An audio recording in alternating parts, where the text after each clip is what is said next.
Morning. In accordance with sections 45 and 53 of the Planning Act, this meeting of the Committee of Adjustment of the City of Toronto is called to order. My name is Mary Ann Casson and I will be chairing today's session. Panel members today are Mr. Marziari, Mr. Nipfeld, and Mr. Allison. And our Deputy Secretary Treasurer today is Simon Lamb. We acknowledge the land we are meeting on is the traditional territory of many nations, including the Mississaugas of the Credit, the Anishinaabe, the Chippewa, the Haudenosaunee, and the Wendat peoples, and is now home to many diverse First Nations, Inuit, and Métis peoples. Excuse me, I meant to say that I'm fighting a cold, so if I cough, you'll know why. We also acknowledge that Toronto is covered by Treaty 13 with the Mississaugas of the Credit. Committee of Adjustment public hearings are conducted in a hybrid in-person and virtual format. Some applicants and participants will make their submissions in person and others will participate virtually by electronic means through WebEx. The meetings are also streamed on the Toronto City Planning YouTube channel, and anyone wishing to view the hearing may watch on YouTube. For those participating virtually, when your item is called, you will be unmuted by the moderator. For both in-person and virtual participants, Committee of Adjustment staff will share presentations submitted in accordance with the written submission deadline. People attending in person today who want to receive a copy of the decision of the committee on an application must fill out a decision request card, and those participating virtually need to submit a written request for a decision by email. If you do not agree with the decision of the committee, you may be able to appeal the decision to the Toronto Local Appeal Body, or in some limited circumstances to the Ontario Land Tribunal. However, the provincial government amended the Planning Act and generally removed rights of third parties to appeal Committee of Adjustment decisions. Only the applicant, the Minister of Municipal Affairs and Housing, specified persons and public bodies are permitted to appeal decisions of the Committee of Adjustment.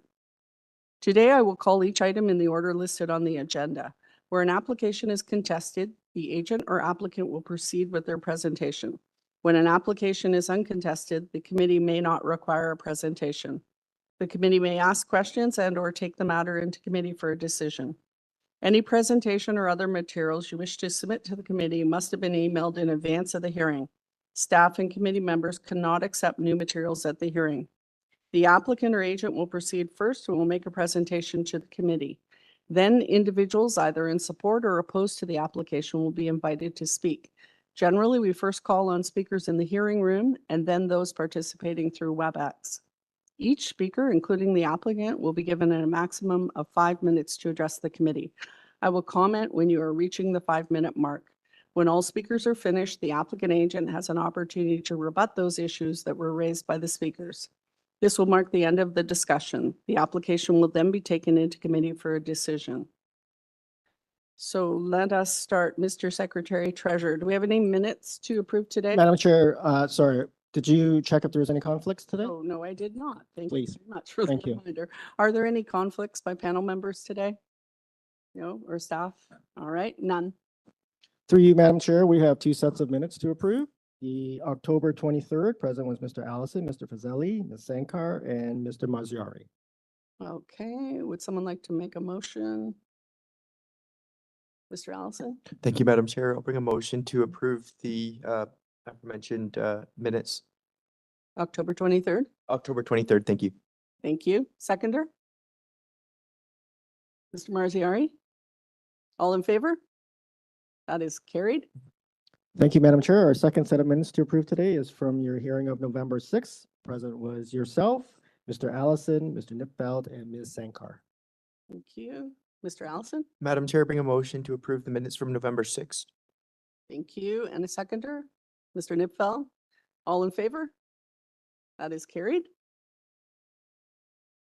All right. And do we have any deferrals to address at this point? I don't have anything listed for the 10 a.m. time slot. All right, thank you.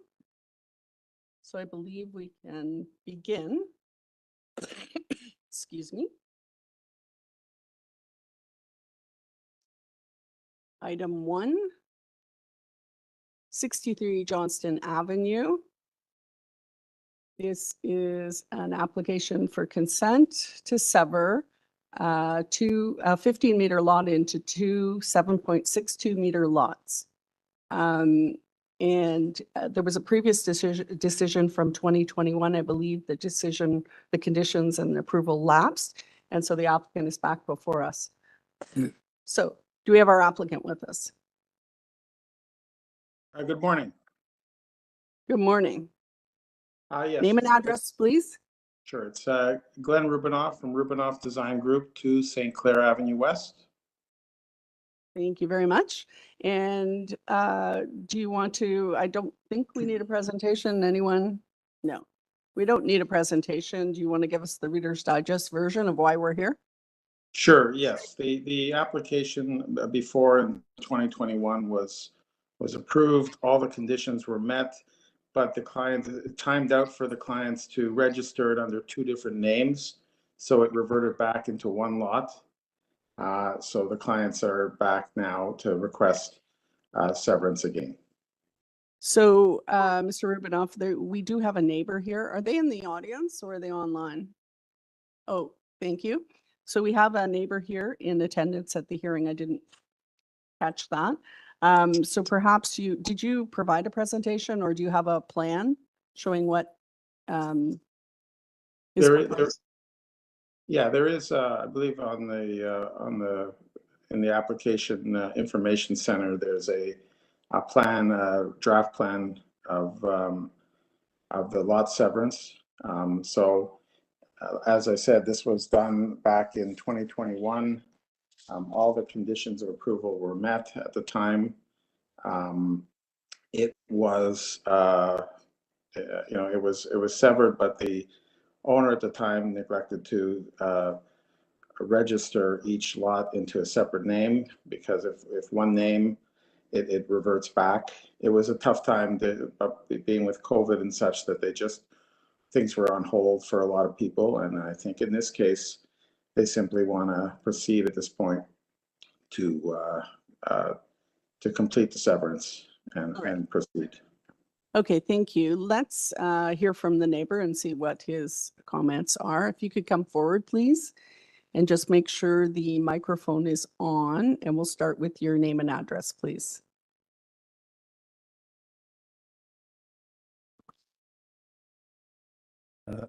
Excuse me. Good morning, everybody. My name's Derek Giles. What else do you need to know? Your address, please. 66 Florence Avenue, which Okay. is on the south side of the lot in question. Okay. Excuse me. I'd lived there for 40-something years, and just at the southern limit of the lot, there is a very large silver maple tree. I think it was a rogue tree. Probably it seeded itself 80, 100 years ago. It's a very big tree. The only reason I'm here this morning is to ask the proposals for this lot, if there's any plans for that tree. All right, thank you. Let's have the applicant come back and address that. Mr. Rubinoff? Yes, thank you very much. So you're talking about a tree at the rear of the property. There is no intention to have any removal request coming forward with the application for that. I mean, the realities are that building permits and applications before the city would be scrutinized regardless in terms of impacts. And my clients are just looking to build new houses, but the back part is not something that should be impacted. All right. Well, my question refers to the effect that the tree has had on my lot over the last 40 years. I like to grow a few vegetables, and the root system of that tree has impacted my lot considerably, to the point that I haven't been able to use probably a third of my lot because of interference from the root system for that tree. So it would be in my interest something happened to that tree. Is that a possibility? Absolutely. I will bring that up with my clients, and they'll be happy to speak with you directly about proceeding with that, because obviously we don't want to have a negative impact on you. Okay. Thank you. Thank you very much. All right, we ready to take this into committee? Mr. Maraziari? Thank you, Madam Chair. I think it's a straightforward application, the approval lab. So I put forward a motion to approve this application subject to community planning, engineering, transportation, and urban forestry conditions. Thank you very much. And seconder, Mr. Nipfeld? All in favor? That is unanimous, carried. The application's been approved. Thank you very much. All right, item number 2, 372 Glen Park Avenue. One moment.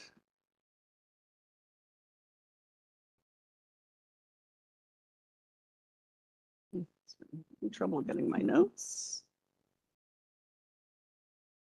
This is an application, a consent to sever a 15-meter lot into two 7.62-meter lots.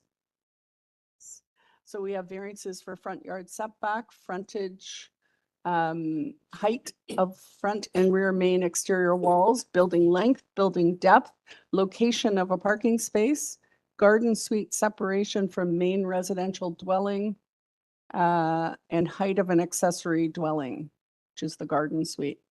On file, we have a survey, draft plan, tree protection plan revised, an arborist report, presentation photos, and an intensification presentation, 3 letters of support, a community planning report, and 3 letters of objection. And I believe we have a number of people in the audience here on this item. We have our applicant. I'm sorry to interrupt proceedings, Chairman. Just one thing referring to the last item. Is what we said this morning on the record that these people will contact me? It is on the record. It's not a condition of the approval, but it is recorded. Thank So- you. Thank you. Good morning.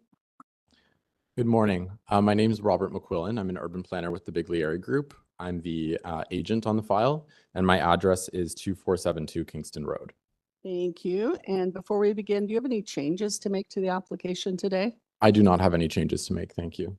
To the variances either? No. Okay, thank you. All right, well, we have a number of people here on this item, so I understand you have a presentation, so let's have a brief presentation on the application. Okay, thank you very much. I did submit a presentation in advance, so I'll refer to the visuals that I've prepared, but I'll get started. So the purpose of the application is to remove the existing single detached dwelling that's at 372 Glen Park Avenue, sever the property into 2 new legal properties, and then construct a residential fourplex and a garden suite on each property.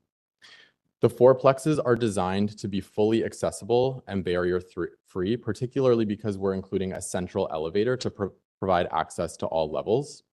All of the units are 2 bedrooms and 2 bathrooms. We have worked extensively with staff over the last year to bring this proposal to you today. We're very appreciative of their support and their positive staff report today.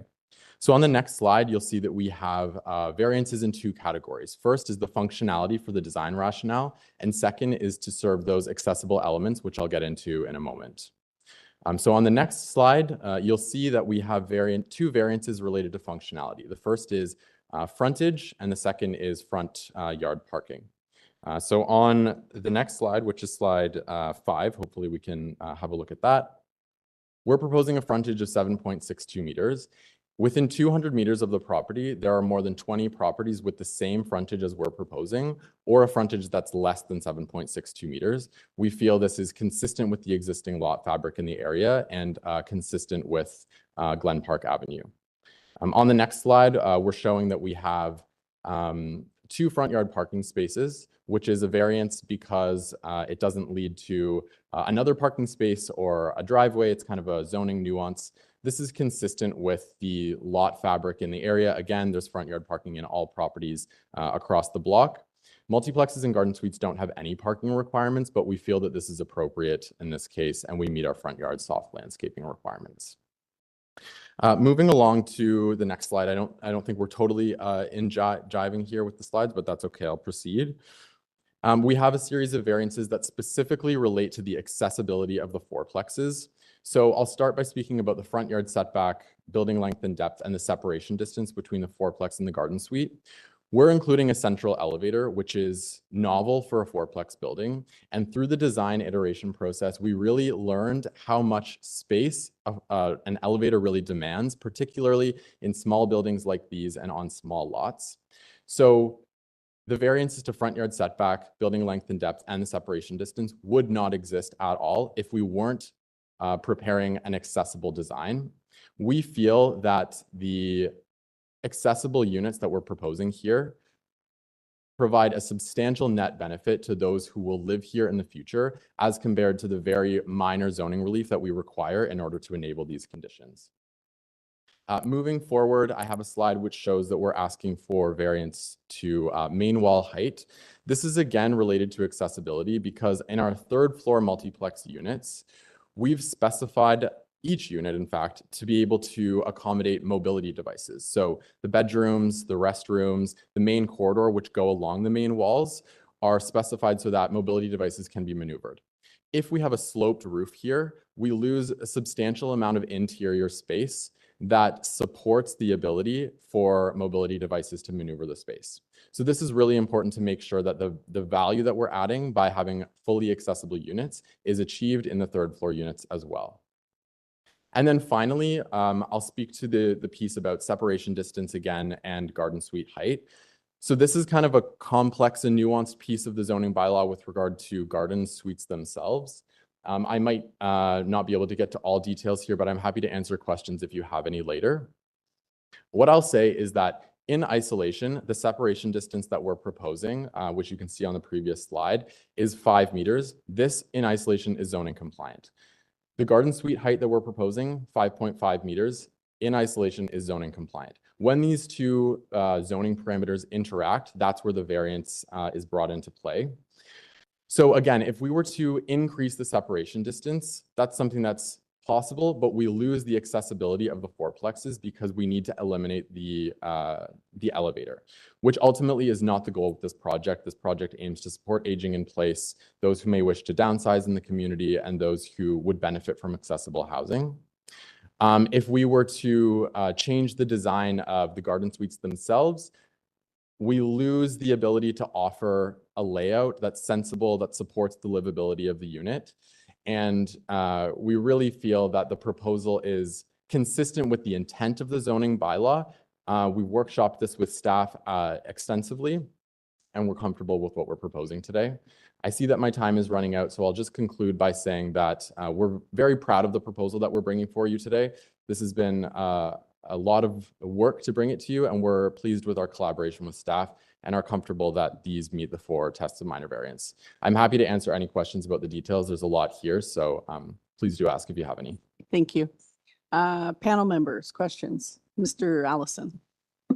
Yeah, you noted that the garden suite, the separation distance would be compliant, like otherwise to what? What do you mean by that? Can you expand on that a little? Yeah, I'm happy to expand on that. So in the zoning bylaw, the minimum separation distance between a principal building and a garden suite is actually 4 meters. We're providing 5.07. If the height is beyond 4 meters of the garden suite, then the separation distance must increase to 7.5 meters. So what we've done to respond to this zoning condition is increase the separation distance between the principal building and the garden suite and reduce the height of the garden suite itself. So we would actually be otherwise permitted to go up to 6 meters if we increase that separation distance to 7.5 meters. What we've done instead is we've taken the garden suite, which I will note is not accessible. It's going to have stairs. It's just really not possible to achieve accessibility in the garden suite. And we've sunken it into the ground so that actually when you enter, you're going to go down a few sets of stairs to limit the massing, limit the height in the rear yard, and also create an offsetting condition between the windows of the multiplex units themselves and the garden suite units. So you're not having windows looking into one another, you're not having substantial massing in the rear yard, and you're kind of creating this condition where the relationship between height and separation distance is responded to, which is the intent of the zoning bylaw. But based on the site conditions and the design conditions that we're proposing, this is what really is feasible to have livable and accessible units in the fourplex and livable units in the garden suites. This is something that we, prepared many different iterations of. We brought it to staff. Staff coordinated with urban design to talk about, what would be the impacts of this, what would be the massing, and agreed that this is meeting the intent of the zoning bylaw and ultimately achieving a design that works for the lot, given that the multiplexes and the garden suites are designed in concert with one another. Just a follow-up question, if I Sure. may. And I see that you've incorporated use of angular planes. Is that a requirement, or is that something you did in response to the variance for separation distance? It's actually not a requirement any longer. We decided to keep the angular planes because, again, we want to be mindful that we do have a variance to separation distance and height and that relationship, and that is related to the massing on the property. So we feel that including the angular plane limits the massing and provides a more sensitive approach given what we're proposing. Okay, thank you. No further questions. Mr. Maraziari? Madam Chair, just a quick question. So in regard with the lot frontage, have you done any study in the immediate context that there are other lots within this range? I can see on the Google map that there are smaller lots, so just wanted to see if you have done any study. Yes, we have done extensive research into the frontages on Glen Park Avenue in particular, and also within 200 meters of the site on other streets. I think I do have a visual of that on slide 5. So there are more than 20 properties within 200 meters of the site that have a 7.62 meter lot frontage, or a lot frontage that's less than 7.62 meters. There's a handful, actually a number of properties on Glen Park within 20, 30, 40 meters of the property that also have the same frontage as we're proposing here. Off the top of my head, I think 404, 400, 398, 399, 397, those property addresses have 7.62 meter frontages as well. What I would say just generally and philosophically with a proposal like this, with those properties that already have a 7.62 meter lot frontage, a fourplex and a garden suite would be permitted land uses if those owners wish to pursue a similar proposal. So we feel that what we're proposing here is consistent with what would generally be proposed given the lot fabric in the neighborhood.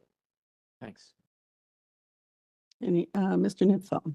Thank you, Madam Chairman. You mentioned in your presentation that you had considered a different roof form rather than a flat roof, but that the flat roof was sort of dictated by the kind of space that you needed inside. Do you want to elaborate a little bit more on that? Yes, thank you very much. I would like to elaborate on that. So the way that we've designed the units is to have a corridor which connects the living spaces, the restrooms, and the bedrooms along the main wall.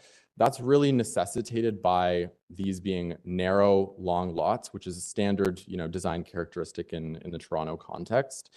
Along those corridors, we've widened them. So they're actually wider than what you would typically see in a building of this nature, because the purpose of adding the elevator is to make sure that they're accessible. If they're accessible, we want the units themselves to be accessible, which means the living spaces must be accessible too.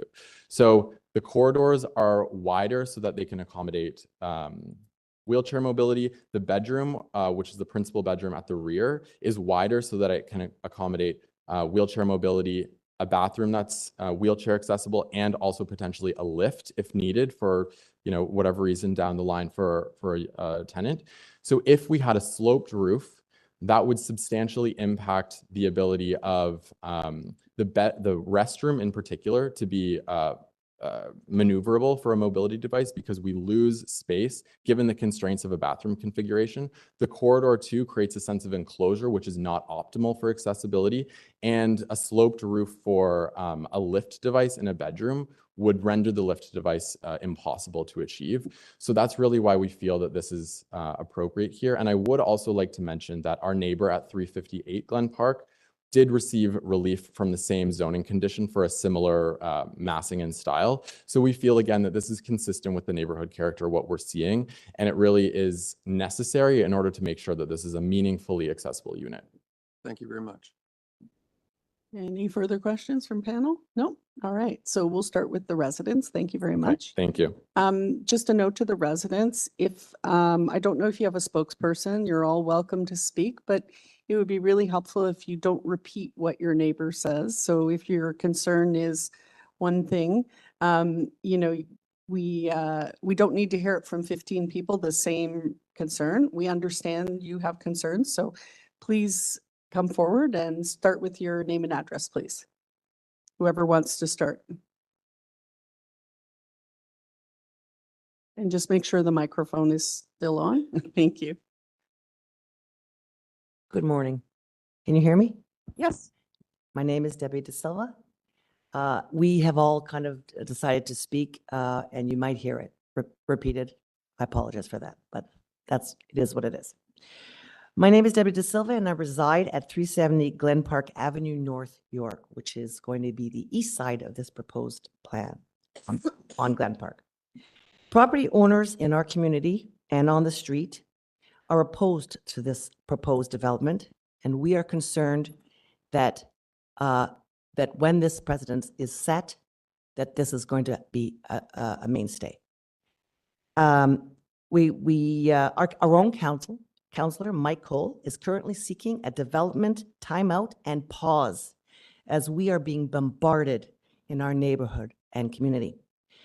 Residents in this single-family community who have had really no idea about this community and neighborhood that's being bombarded, as with this public hearing notice, coming so close to the holidays, it was almost impossible to gather information and relay it to the community in time to organize. We just found out that only 60 meters from this proposed plan, those residents are the ones that are notified. Others do not know. Many residents, some elders in the community, also expressed grave opposition to the proposals and would have been willing to write letters, sign petitions, or be present at this meeting if they were aware of what was going on in the neighborhood. Neighborhood development should be sensitive and gradual, and with neighborhood density and character remaining intact, and with all due respect to the committee members present, key variables with respect to height, scale, massing, green spacing, and dwelling type are not minor variances. The proposal is not in keeping with the character of the neighborhood, and it's interesting to see how the artist's renditions make it look like it's so cute and set in there. These properties are going to come out of all of our homes. The proposal is not in keeping with the character of the neighborhood, and neither respects the character, charm, and density to which we all know and love. The proposed multiplexes and garden units do not respect the established community of single-family homes with many neighbors residing on Glen Park and the community for 40 years and more. My family and I have lived in our home for 26 years and live directly to the east, as I said. Quite frankly, the idea of having next door a transient rental community of 30+ additional people concerns us greatly, as this can create a sense of instability and churn and can erode community character. Where currently residents look out for one another, and a high turnover can and does lead to a lost neighborhood identity. The structure and nature of these multiplexes and garden units will be out of place, clearly, not fitting in with the existing homes and properties of Glen Park and in our neighborhood. I appreciate the opportunity to voice my concerns for my family and my community, and I thank you for your time. Thank you very much. Just before we go to the next person, no, it's okay, you can sit down. Thank you. Unless anyone has any questions. The resident, no. All right. I just wanted to clarify, I probably should have done this at the beginning. The multiplex and the garden suite are permitted as of right. So we are not debating whether it should be permitted or not. It's the actual variances for those buildings that we're discussing today. I just wanted to make it clear in case you thought we were making a decision on whether a multiplex and a garden suite are permitted, because the city approved that change to the zoning bylaw a few years ago. So we are not we are not debating that today. All right, next person, please. Whoever wants to come forward. Yep, go on.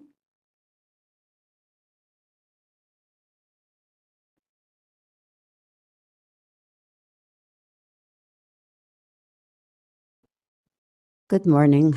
Morning. My name's Maria Gallego, and I live at 363 Glen Park, which is across from 372. I've lived there for almost 40 years. I've raised my family there. I don't have a problem with the lot being severed at all. I understand that we do need homes or whatever you want to call it, but these are not homes. What you're letting them build are apartment buildings. If you let them do 3 floors, let's just say 3 floors, and the garden suites, already you're looking at 8 families living there. And this way you're looking at 10 families with 2 parking spaces. We already have a hard time getting out of our driveways and driving there. Now, if you allow 10 more families to move in with vehicles, with only 2 parking spaces, it doesn't make any sense to us. I hope that you listen to our concerns. Debbie made them well known, and I hope you take what we're saying into consideration. This is our street. This is our community that you're playing with, I guess you could say, in a way. So please do consider to not allow for, 2 residentials of 4-plex. I don't have a problem with it being 3-plex. I understand that, but 4-plex, that does not fit in our area. So please really consider it. Thank you. Thank you. Does anyone have any questions? Excuse me, ma'am? We do have one question for you from Mr. Nipfel. Good morning. Following up on what the chairman I said. can't hear you. I'm sorry. Okay, can you hear me now? Is that better? Okay. Following up on what the chairman said earlier about 4-plexes being permitted, and that's not on the table for discussion today. What we're discussing are the actual variances that this applicant would like the committee to approve to allow this proposal to go forward. Going through the variances, based on what you just said, is your main concern then variance number 3, which, and I'll read it to you. The permitted maximum height of all front and rear exterior main walls is 77.5 meters. And in this case, the applicant is proposing a height for the front exterior main walls of 9.65 meters. Is that? Yes. That, if you have the if the bylaw is still at 7.5, it's still a 4-plex. Well, it would be a 3-plex maybe, but the issue here is height. I'm trying to narrow down what we have before us that you're concerned with to see what we can do. You know, what it looks like in the pictures of the house that they're probably talking about, which is east of where I live, it looks totally different. Okay, it fits in. It's a 1-home family, and it fits right in. What they're doing, if you look at it, yes, the height is a concern. Yeah, yeah, it is a building. You know, it's not homes. It's not. Look at the pictures and you see it's an apartment, 2 apartment buildings. It does not fit at all in our neighborhood. Okay, thank you very much. Thank you very much. All right, next person, please.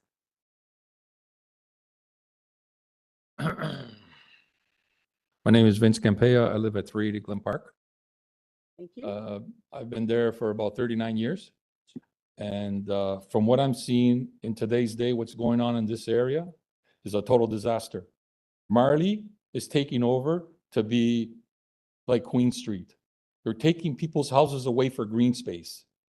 They're telling them you got to leave your house. There's one lady that bought a house 2 years ago to be closer to her mother, and they're throwing her out. That's Marley. Then there's Dufferin. Dufferin is a total disaster. I can't even get out of my driveway. I can't even go down the street and make a left-hand turn without somebody coming over and knocking me in the head. Because they're parked halfway down on Dufferin just so they could get a coffee at Amico. Okay? We've complained about parking on the street. You can't park on that street. Moscow 30 years ago had it that you could not park on that street.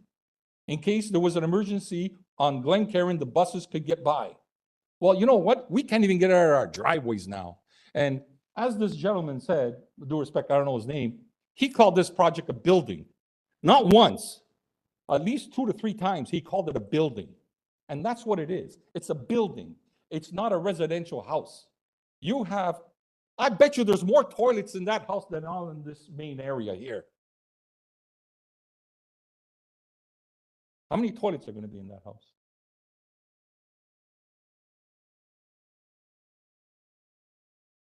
Yeah. How many toilets are in that house? Well, I can figure 2 each floor, right? Madam Chair, please remind the speakers Sir, they are if you addressed could to just- chair. Yes. Oh, sorry, Chair. You can continue. Could you please tell us your concerns with the variances that have been applied? Yeah, those houses are built on swamps. That's one. I don't know if you know that, but they're built on swamps. Whoever builds there is going to have water problems like crazy. The city won't tell them that. I know, I've been there, I've seen it. It happened in my own backyard, where they sold part of the parking lots to build 2 houses. And they took away the parking spots that they're supposed to have according to the amount of people that Congress holds. It's a synagogue, and it's supposed to have so many parking spots, but they didn't care. They took it away. Well, he paid the price for it because that soil was contaminated, because they had to cover up the swamp. Okay, and these people, they don't know they're building on a swamp. The infrastructure, we have so many houses on our streets flooding. And now you want to put 20 toilets in there? Sir, again, if you can just direct your comments Well, to, okay, I'm the just saying, you community. want to put like 20 toilets? I don't see the logic behind that. And another thing, the parking. Where are these people supposed to park? I used to get tickets when I used to park on my boulevard because I couldn't park on the street. I had to park my car on a boulevard, and the parking enforcement used to come around right away. You know what's going to happen on that street? I don't know where they're going to park. They did take into account that. And another thing, you said that that they've gone in the area and they took the amount of space that's taken, whatever he said, from the front. They want to come closer. Well, has he taken into considerations how many fourplexes are in there? I guarantee from Lawrence to maybe, I'll just call it at Glencairn, there's none. So he can do all his mathematic saying that there's the same in the area, but there's no fourplexes. You want to do that? Do it where they've already ruined the area on Marley and Dufferin, not in our residential area. I think, you know what, there used to be a time where people used to want to do projects and they used to consult us. Now it's you just go ahead and pass everything. You just pass. And then you call us here and you make us look like fools. Today I look like a fool coming here because I thought I had a right to fight this. sir, you have a right to make comments. The committee makes a decision on the application. So do you have any further comments to give us? You're I want to know if running you out think of it's time. appropriate for that to be in our area. That is not, you will Who makes the hear- decision? We make a decision once we've heard from the applicant again. So once everyone's had their chance to speak, the applicant has a chance to address the committee again, and then the committee will make a decision. I got and you one will more hear our comments. Chair, I got one more question. If there's a fire on that 3rd floor, how did they get out? We'll let the applicant address that for you. Is there a fire route? I never heard about a fire route. You're gonna have all these people, I heard nothing about fire routes. Thank you very much. And I want to know how many fourplexes are in that area that he did his research on. We'll let him address that as well. Thank you very much. For your Thank comments. you, thank you. Next person, please.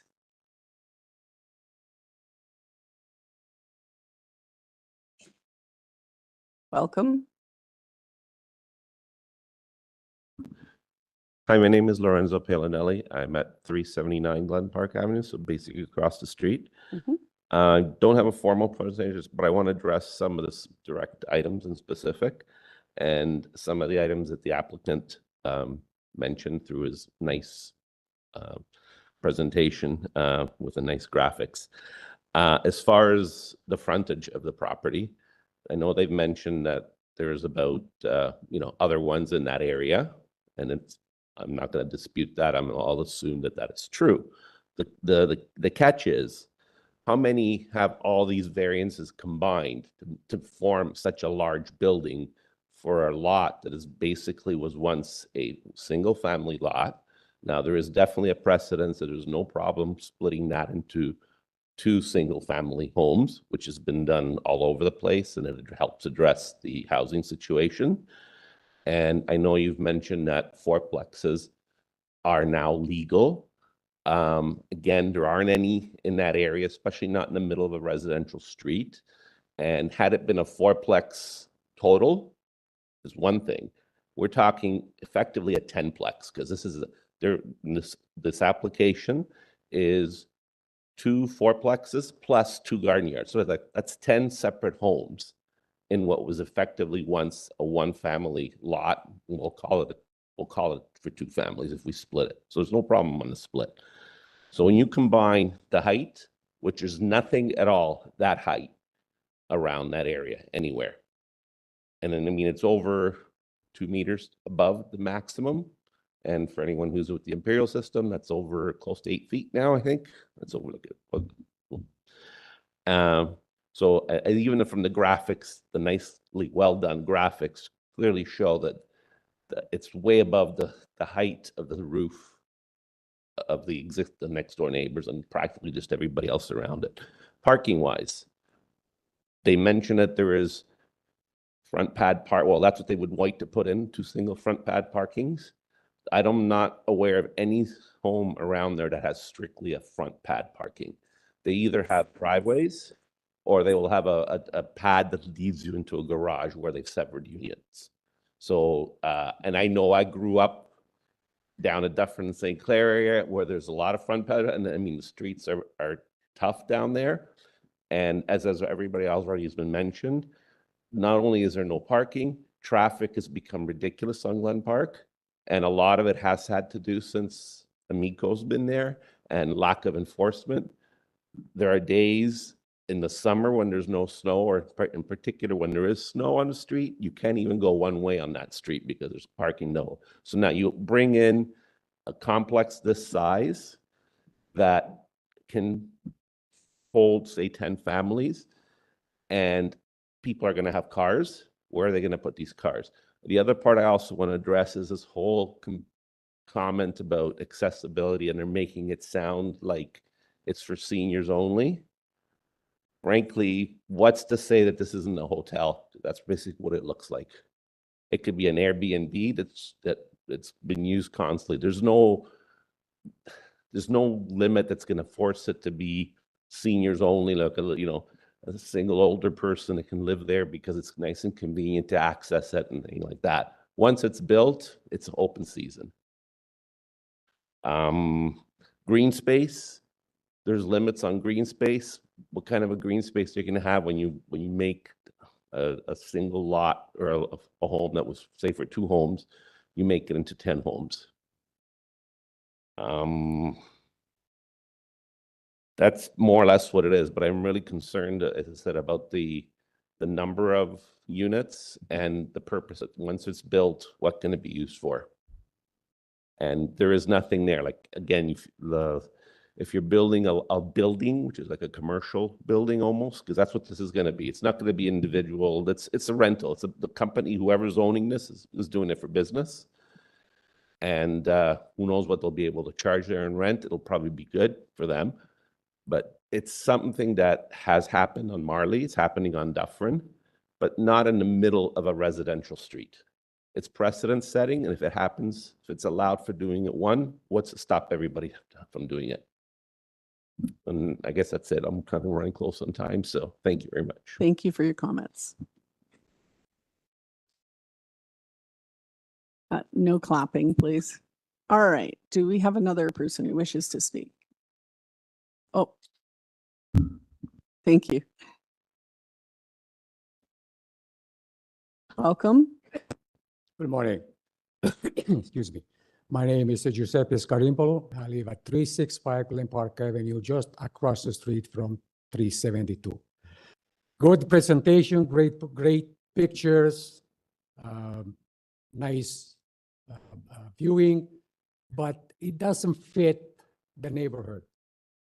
It's like when you want to dress up a pig, pardon me the expression. No matter how much makeup you put on the pig, at the end of the day, it remains a pig. It won't be fair for us that are across the street. It won't be fair for the neighborhood. Vince, the other Jack, won't be fair for nobody because the infrastructures are not there to support 45 people living in a small area. I don't know what they're trying to build. An hospice, a rehabilitation center. I hear about wheelchair, elevator. What is this? In a residential area? What's going to be next? As it is now, we are cramped. We can move around. We have a neighbor that has disabilities, and he needs room to get in and out from his house. He gets picked up every morning with the wheel trans. What's going to become next? Fights? Infrastructure. You were talking about infrastructures, sewers. The area, as somebody has said before, the area is already a flood area. What's going to happen next? And who's responsible for the flood? I know Mother Nature has a share, but we cannot make it worse for the area. So I think that as a community, that we have been here for some 40, some 50, some 45, some 28. I've been there 37 years. We don't feel comfortable having this structure in front in the place where they are going to be, because it brings disaster to the residential area. We have no problem if there is 2 single houses, no problem with that.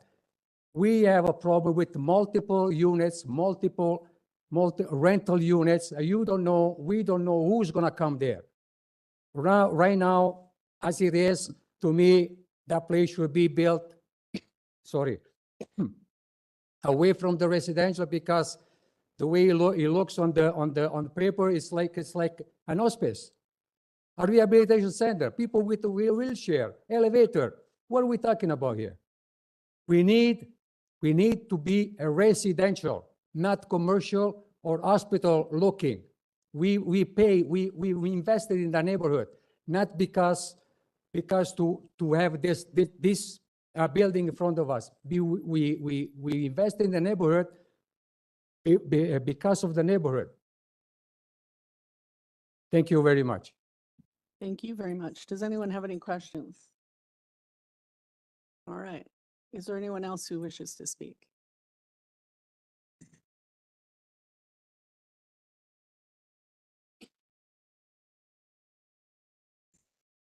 Hello. My name is Dave Bello. I live at 359 Glen Park Avenue, across the street, a couple of houses to the west or east. Okay, but the height of the building is inappropriate for the area and the frontage. The house is pulled too close to the curb, and they want to park cars in front. I've never seen that. I know people park because they have a garage that goes to the basement, and sometimes they park on the driveway there. But to park it on the street, like, it's just inappropriate for the neighborhood and the times. I'm a lucky enough guy to have one of those new houses built beside my house with a garden suite on it. And the problems I've had, they didn't put any shoring, my sidewalk collapsed into it, all kinds of problems. They had drainage problems, which I didn't know there was a river that used to go there, but when these guys start to build, they're gonna run into major problems. And the what do you call it? The drainage, the water supply is gonna really put a stress on the neighborhood. And this whole project is putting a stress. People building mega houses alone is a stress. But now you're gonna be putting like 5 times the family people in one house. It's an apartment unit. It's not appropriate. And everybody, they want to make it bigger. They want to make it closer. They want to suck up every ounce of space. And we shouldn't be able to tolerate that because it's a neighborhood of families and neighbors. And we came together 10 o'clock on a Thursday, just after the New Year's, and to show you that this is not appropriate for those reasons. Thank you very much. Any questions? No, thank you. Is that everyone who wishes to speak at this point? Do we have anybody online? All right, so we'll go to our online people. Next. Live at 324 Glen Park, just maybe 1 minute walk away. Yeah, I also object to this, and I object to the requested variances largely because of the density it will create. You know, I drive a lot on that Glen Park stretch leading up to Dufferin. It's really becoming more and more of a parking lot there. There's cars already parked on both sides.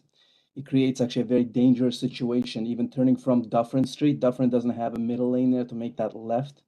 So people making that left are backing up the entire lane. And I was 1 inch away from getting into an accident there just because it was such a jam there. From Dufferin and leading up all the way to probably 372 Glen Park there, because people just have to walk further and further back. So now we're gonna have, you know, so many units, probably 20 adults, potentially up to 20 cars. It's gonna create absolute chaos. So I strongly object to this proposal. I definitely see the need to densify, you know, but not nearly to this degree on a quiet street like this. It's not meant to support this kind of density. So, yeah, thank you very much. Thank you. Any questions? All right. Do we have other people? Oh, that one? Yeah. Sorry, sir. Could you just repeat your name? We didn't catch it at the beginning. I think, is he muted now? Yeah, thank you. Yeah, it's Oleg. Sorry, your name? Oleg Stepanov. OLEG. 324 Okay. Glen Park. Thank you very much. Okay. Is there anyone else online? Okay. Can everybody hear me all right? We can hear you. Could we start with your name and address, please? Definitely. My name is Brian Chung. I am a member of More Neighbors Toronto. I live in Scarborough, but I'm speaking on behalf of one of our members who lives on Marley in the neighborhood. I don't have the exact address, unfortunately, but it's Marley between Eglinton and Lawrence. Okay, Is that sufficient? I guess. All right. Most of what I'm going to say is going to be referencing the letter that was submitted. The member's name is Graham Pressey, and it was submitted and received at January 6th on the morning. And he is writing in support of the consent application to severe 370 Glen Park Avenue into 2 lots, as well as building the fourplex and the accessory suite on each lot. The reasons for which he has stated is that he believes that it would strengthen the local community, given the stated purpose of these buildings to be for seniors, including the elevator, as well as the accessible entry and accessible pathways. He believes that this is an appropriate area for seniors, given that there are a number of amenities on Dufferin, as well as quite close to the Glencare subway station further out to the east. Many of the other speakers have spoken about the additional burden on infrastructure, additional burden on utilities. Within this census dissemination area, the population has declined by about 22% in the past 55 years. So this is probably something that people have perhaps observed themselves. In the 70s, population was much higher. It was about close to 700 people. Most recent census in 2021, population was about 500 people. So there has been a decline in the number of people over that period of time. With the addition of residents at these two fourplexes and the garden suites, you're not going to be going above the maximum population of what it was in the past. I would also just point out that, like, looking at the historic maps of the area and the neighborhood, like in World War II, essentially this is when the area got developed, and much of it was farmland, it looks like. So yes, having fourplexes and garden suites is a change from what is currently mostly single-family home neighborhoods, but those houses in and of themselves were also a significant change from what used to be there back less than a century ago. In terms of appropriate scale, I believe that the chair and other members of the committee have mentioned that as the city has allowed for fourplexes, up to sixplexes in some areas, although not this ward, the city has allowed garden suites. So this is an intentional allowance and permittance of additional density and infill development within neighborhood areas. I believe that the applicant, as well as some of the other commentators, have mentioned that there have been similar developments in the general area, not necessarily on this street, but also fourplexes have not been permitted at all on neighborhoods up until about 2, perhaps 3 years ago. So that is something that is a new development. With reference to the 4 tests, I would just generally kind of go through them. Does the city consider the application to be minor? So I saw that there was a city staff report in the application process. They had recommended their approval. So I would say that the city does consider this application to qualify. In terms of whether it benefits the development of the lands, this increases residential density and residential usage, especially one which is particularly forecast to have increased demand. So if it does go forward to being for seniors, for supported living in that type of respect, looking at our population demographics, we have an aging population, and it is going to be more difficult for people to age in place unless there are buildings that are set up to allow for that. So with the elevator, with the accessible entrances, this is something that is going to be in very high demand if it's not already in high demand right now. We have people who want to stay in their neighborhoods as they get older and require more assistance. It's buildings like this that allow for that. So I would say that this is very much a wanted usage. Some of the comments were about the fact of the parking. I think it's like a lawn pad parking, about the height. I would point out that without that lawn pad parking, which is not required, that takes away from the potential usage for seniors and supported living. Same with the accessibility, same with the elevators. The additional height is there for permitting of those usages to be directed towards senior living. And if you take away from those, you still will be able to have a 3-plex or a 4-plex, but then it's no longer meant for seniors or no longer suitable or more. Thank you, suitable. Yeah. Sir, your time is up, but thank you very much. Any questions for the speaker? All right. Anyone else online?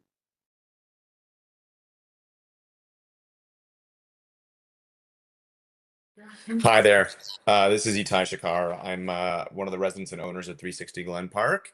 I reside there with my wife and my 2 kids. I'll avoid sort of rehashing a lot of what's been discussed and try to address what's been mentioned and also address the variances directly. Firstly, I mean, I'll be quite honest with you directly. I find it, and I say this respectfully, but I find it incredibly manipulative to sort of play on our conscience in terms of this presentation, to be constantly discussing elder care in a facility that's not designated as an elder facility. It's not designated as a retirement facility, nursing facility, or long-term care facility. I think that to be using that as an excuse or as a reason to overshadow what these, what the rules are, I find it somewhat inappropriate, and to be able to accept variances on those grounds, I find somewhat inappropriate.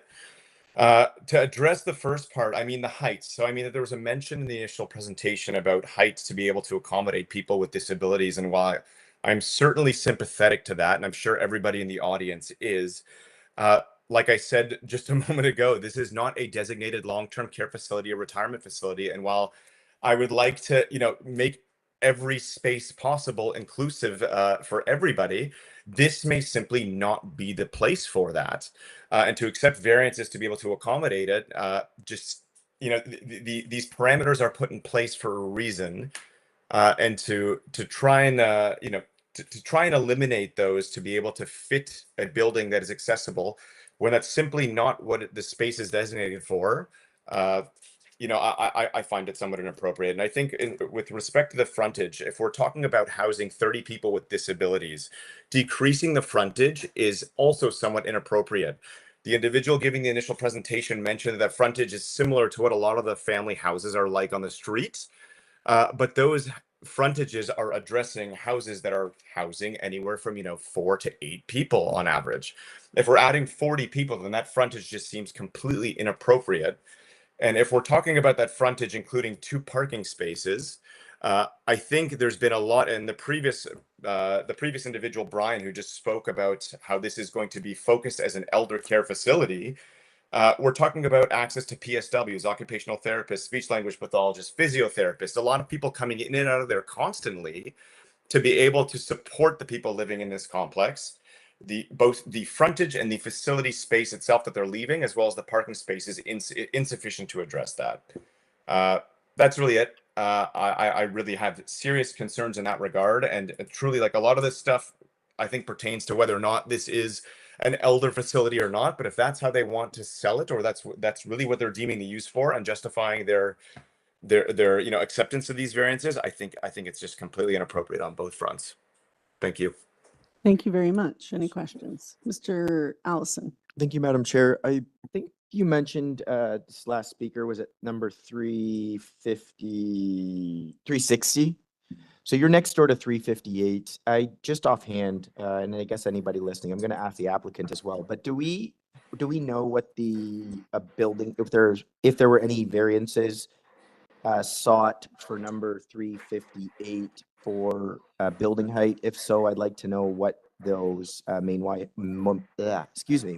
heights are, as well for length and depth. I'm just curious because it is very similar in terms of massing, at least so it seems, to what's being proposed. I just like maybe a bit of a numerical comparison. Yeah, I think that would be better addressed to the owners of that facility or that house, because I don't have those numbers for you. Fair enough.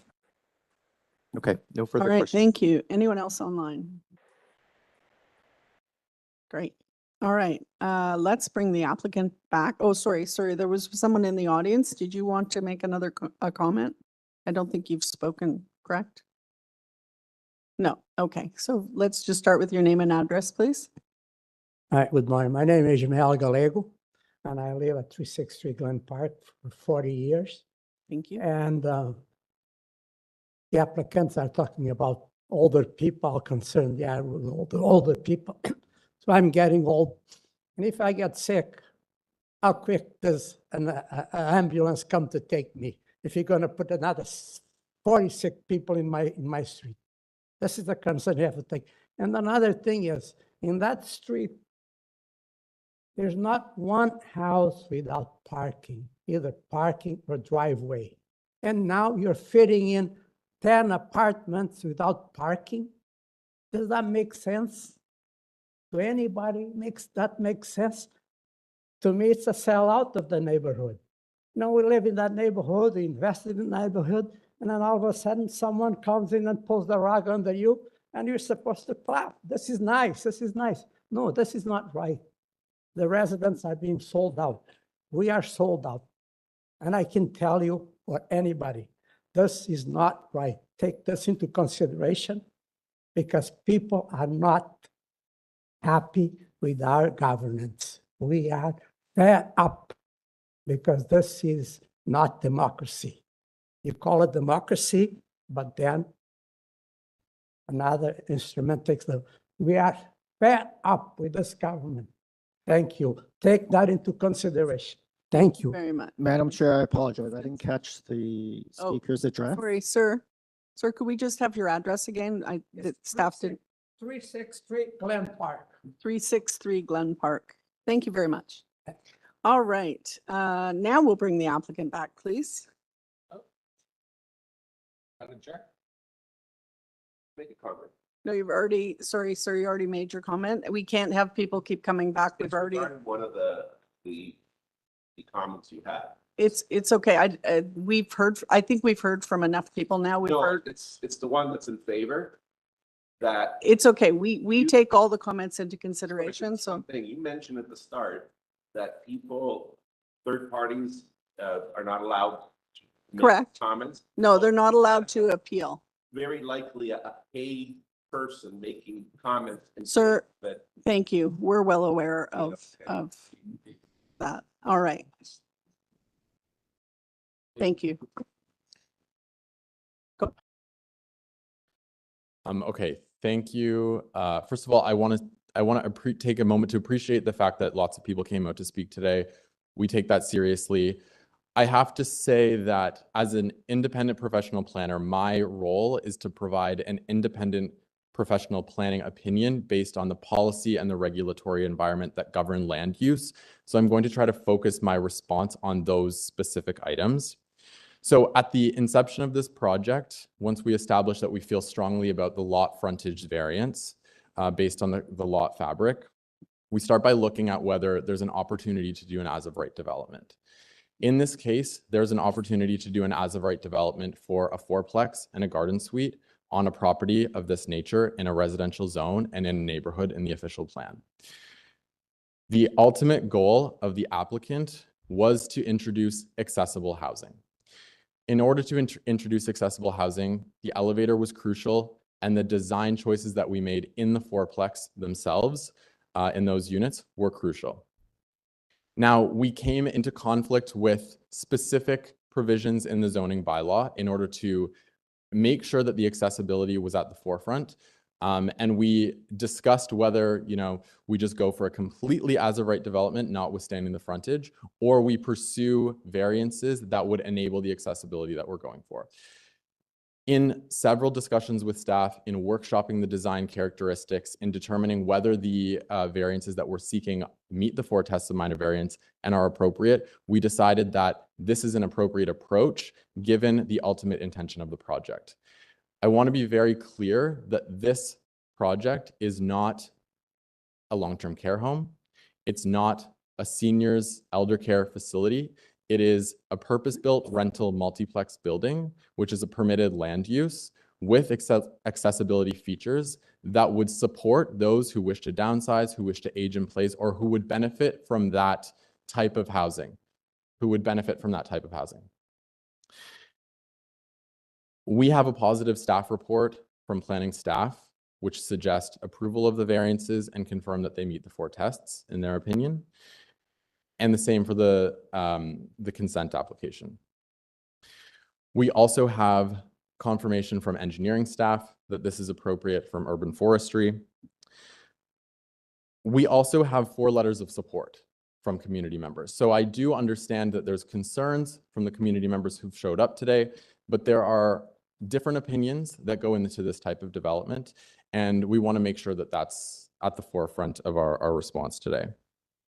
When it comes to zoning provisions such as soft landscaping, we meet the provisions. When it comes to parking, we're seeking a variance to enable ultimately what is a driveway. In the zoning bylaw, it's called a parking space, but is a driveway that would otherwise not be required in a multiplex development. I want to touch on main wall height in particular because I think that's an important one. The multiplex zoning provisions require height to be 10 meters or less for a multiplex. We are meeting that zoning provision.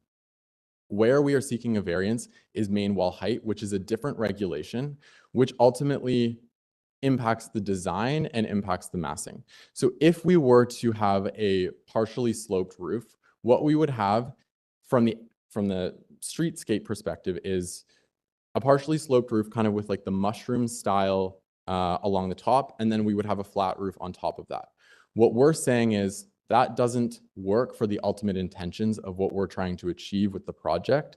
And instead, we're seeking a main wall height variance like our neighbor at 358 in order to have a massing that works for the design And also considering that, you know, if we had a partially sloped roof on the main walls, we're not actually making a meaningful impact on what the massing would feel like from the streetscape or from the neighboring properties, because the slope is not significant from a massing perspective as in terms of how it would look, but it is significant in terms of what the livability and the feel would be inside of the unit. And I can tell you, we would not be, you know, including an elevator, designing these buildings to be accessible if we were ultimately trying to get, you know, the easiest path forward, because otherwise we would have an as of right project, notwithstanding the lot frontage variance. We're spending a lot of time and effort to make sure that the design works for the accessibility, because we feel that that's an important format of housing that we're able to offer here with these minor variances that we're seeking today. And you're pretty much out of time. Okay, there we go. There might be some questions from Sure. the panel. Mr. Allison. Thank you, Madam Chair. Do you have the stats for 358? Do you know what the main wall height is there? I do know that the main wall height on the front is 9.53 meters. We're seeking a variance that's similar, 9.65 meters. I'm not aware off the top of my head at the rear. I believe it's the same. This information for that property wasn't available on AIC, so that was provided through the planner. And I had a question, just following up on one of the residents, I think, asked this question. Of the variances you used as a example in the neighborhood, do any of those have fourplexes on them? I'm not aware specifically, because what I can do in terms of analyzing the neighborhood is look at how the neighborhood presents itself from the public perspective. It's not necessarily the case that I can look at a building and know for sure whether it's a multiplex or whether it's not a multiplex. All right. Ultimately, in the zoning bylaw and in the official plan, multiplex housing is permitted in residential zones and in neighborhoods. So it's not really within, you know, my capacity to make that determination unless there's publicly available information on those buildings, which there wasn't in this case. All right, thank you. Okay, any other questions for the applicant? Mr. Marziari. Thank you, Madam Chair. I have two questions. The first question is in regard with variance number 3. There is a bylaw that allows a fourplex or multiplex buildings to go up to 10-meter height when you have the third floor setback by 1.4 or 1.5. So that is there to help the massing and build form blend nicely into the residential neighborhood. Is there a reason that you avoid that and you want to seek this variance? That's my first question. The second question is variance number 7. Is there any precedent in the neighborhood without garage that they have the parking pad at the front? So perhaps I'll start with number 7 because it's a bit more straightforward.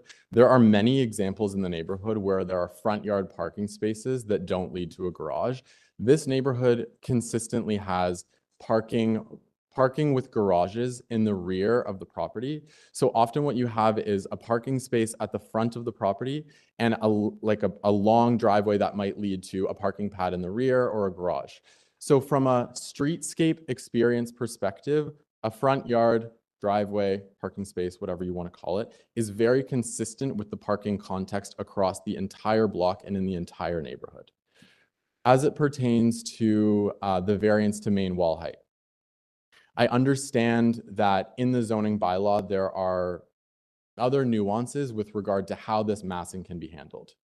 In order to achieve a livable unit on the 3rd floor, if we were to step back the first the main wall at the front of the building, for example, then we make concessions related to whether we have a living room, whether we have a usable bathroom, or whether we have a bedroom. Because of the way that we need to accommodate the elevator, making that step back is not feasible and in order to actually have a usable unit there, which is why we contemplated the sloped roof approach, which again, like I've explained, doesn't work based on the design rationale. The property at it's 358 Glen Park has a variance that was approved for a main wall height of a similar condition with no front yards or with no main wall step back at that point as well. So based on the condition of the neighborhood and that variance as well, you know, we feel that based on what we're trying to achieve, it's very consistent with the built form that's already on the street. You know, this is a fourplex, but a fourplex is a permitted building type. So whether it's a single detached, single family home or a fourplex, the variance condition is the same. The streetscape perspective is the same. And in our case, this is an important place that someone will live. And we feel that this is an appropriate approach. Thank you. Mr. Allison. Thank you, Madam Chair. Would you be able to just address the tree in the front yard? There's a mature tree, a city boulevard. Forestry's raised some concern about it. I think they've even noted that they may not even approve a permit, even if we give approval today on this. Yeah, so we do have a mature tree in the front yard. So we have an arborist report on file, which we've submitted to Urban Forestry. Urban Forestry in their report has identified that a permit to injure or remove the tree would be required. We have no intention to injure or remove the tree. The way that the tree would be impacted is by the front yard parking pad. So what we've done is proposed a sensitive parking pad approach that will not and I'm not an arborist, so I just want to be clear, like I don't have the right terminology to explain it perfectly, but it's a surface level parking situation so that we're not digging up where there's already mature tree roots. Urban Forestry did not identify to us in their staff report that they would have an issue with this approach. And we spent a lot of time preparing a detailed staff report, Urban Forestry report, so that we can address the fact that there's a mature tree, which is very valuable to us. We want that mature tree to stay there. It's good for the streetscape. It's good for the property itself. And that's why we've been very intentional about where we're placing the parking pad at the far end of the property away from the tree, and also where we're placing the servicing that would go underneath the property or the surface of the property. Can staff just pull up the site plan?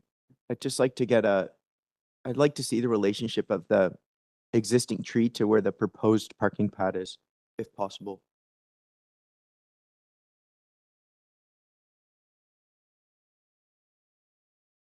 I think this is an outdated site plan. There's a site plan with the parking pad near the tree.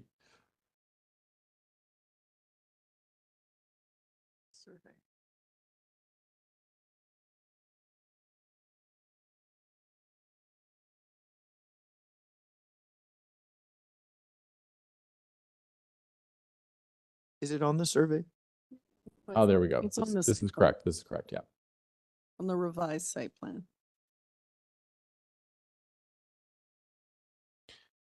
So if you're looking at the front yard view, this is the rear yard view. We've moved the parking space. That if you just go back to the previous page. Yep, perfect. So we've moved the parking space on the western property, which is, I guess, at the south view here, to abut the property line, which means that it's as far away from the tree as is feasible. And we had extensive discussions with engineering to make sure that where the servicing will connect to the multiplex building is far enough away from the tree roots. And our arborist did an evaluation on that condition, as well as how the parking would be accommodated, and determined that it would be appropriate. Okay, so just to confirm, the intention is to maintain the boulevard tree. It's not there's no intention for injury or removal. I guess there may be some injury through the new drive, but the intent is to maintain the tree. Exactly. The intent is to maintain the tree. Removal of tree is not contemplated at all. All right, thank you. Thank you. Any other questions for the applicant before we take it into committee? No? All right, I think we're good. Sorry, audience, you've had your chance to speak. There's no rebuttal. You didn't answer one of my questions. He has addressed the questions as he, all right, well, it's not, sir, first of all, you've had your chance to speak. Yeah. Please don't speak out during the applicant's time. The fire route is not something that is determined through the Committee of Adjustment. That is done through building permits, sir. Sir, it will be dealt with through the building permit process if the application proceeds. If you could be quiet, please, or you'll have to leave, please. All right, let's take this into committee. Does anyone want to start? Mr. Nipfeld, thank you. I'll start. Madam Chairman, I'm impressed with this development and I'm supportive of it.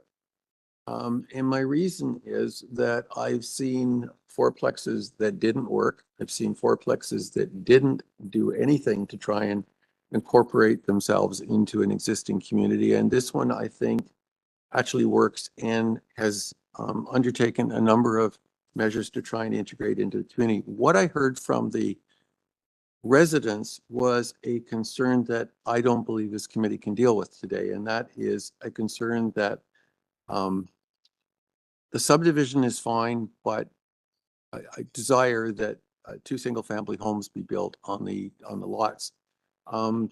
As we've indicated earlier, fourplexes have been permitted by council as a policy, and this applicant is basically following on that approval and proposing a fourplex and trying, as I believe he is trying, to integrate it as well as possible into the existing community.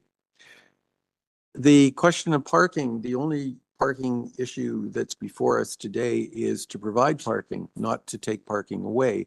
And the concern that I heard was for not enough parking. In terms of height, there is an existing residential building. I think it was 358. It's two lots away, which is basically the same height as this building. It's not a fourplex. It's a single family home, but it's the same height. What we have before us is the height of the building, not whether or not it is a fourplex. So on those two issues, I would argue that we don't have the ability, the jurisdiction to address the concern that appears to be the larger concern. In terms of the fourplex that is before us, what I believe makes this one particularly desirable.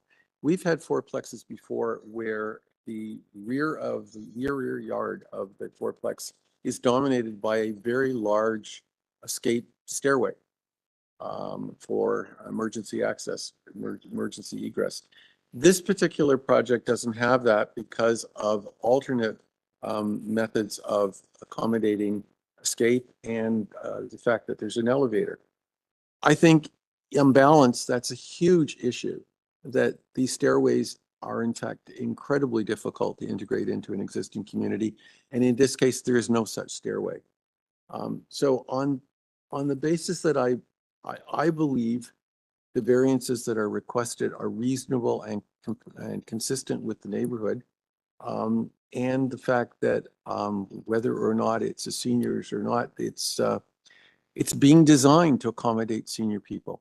They're providing spaces and facilities that are expensive. You wouldn't provide them unless there are going to be people to use them. So I'm very much in support of this project as a fourplex.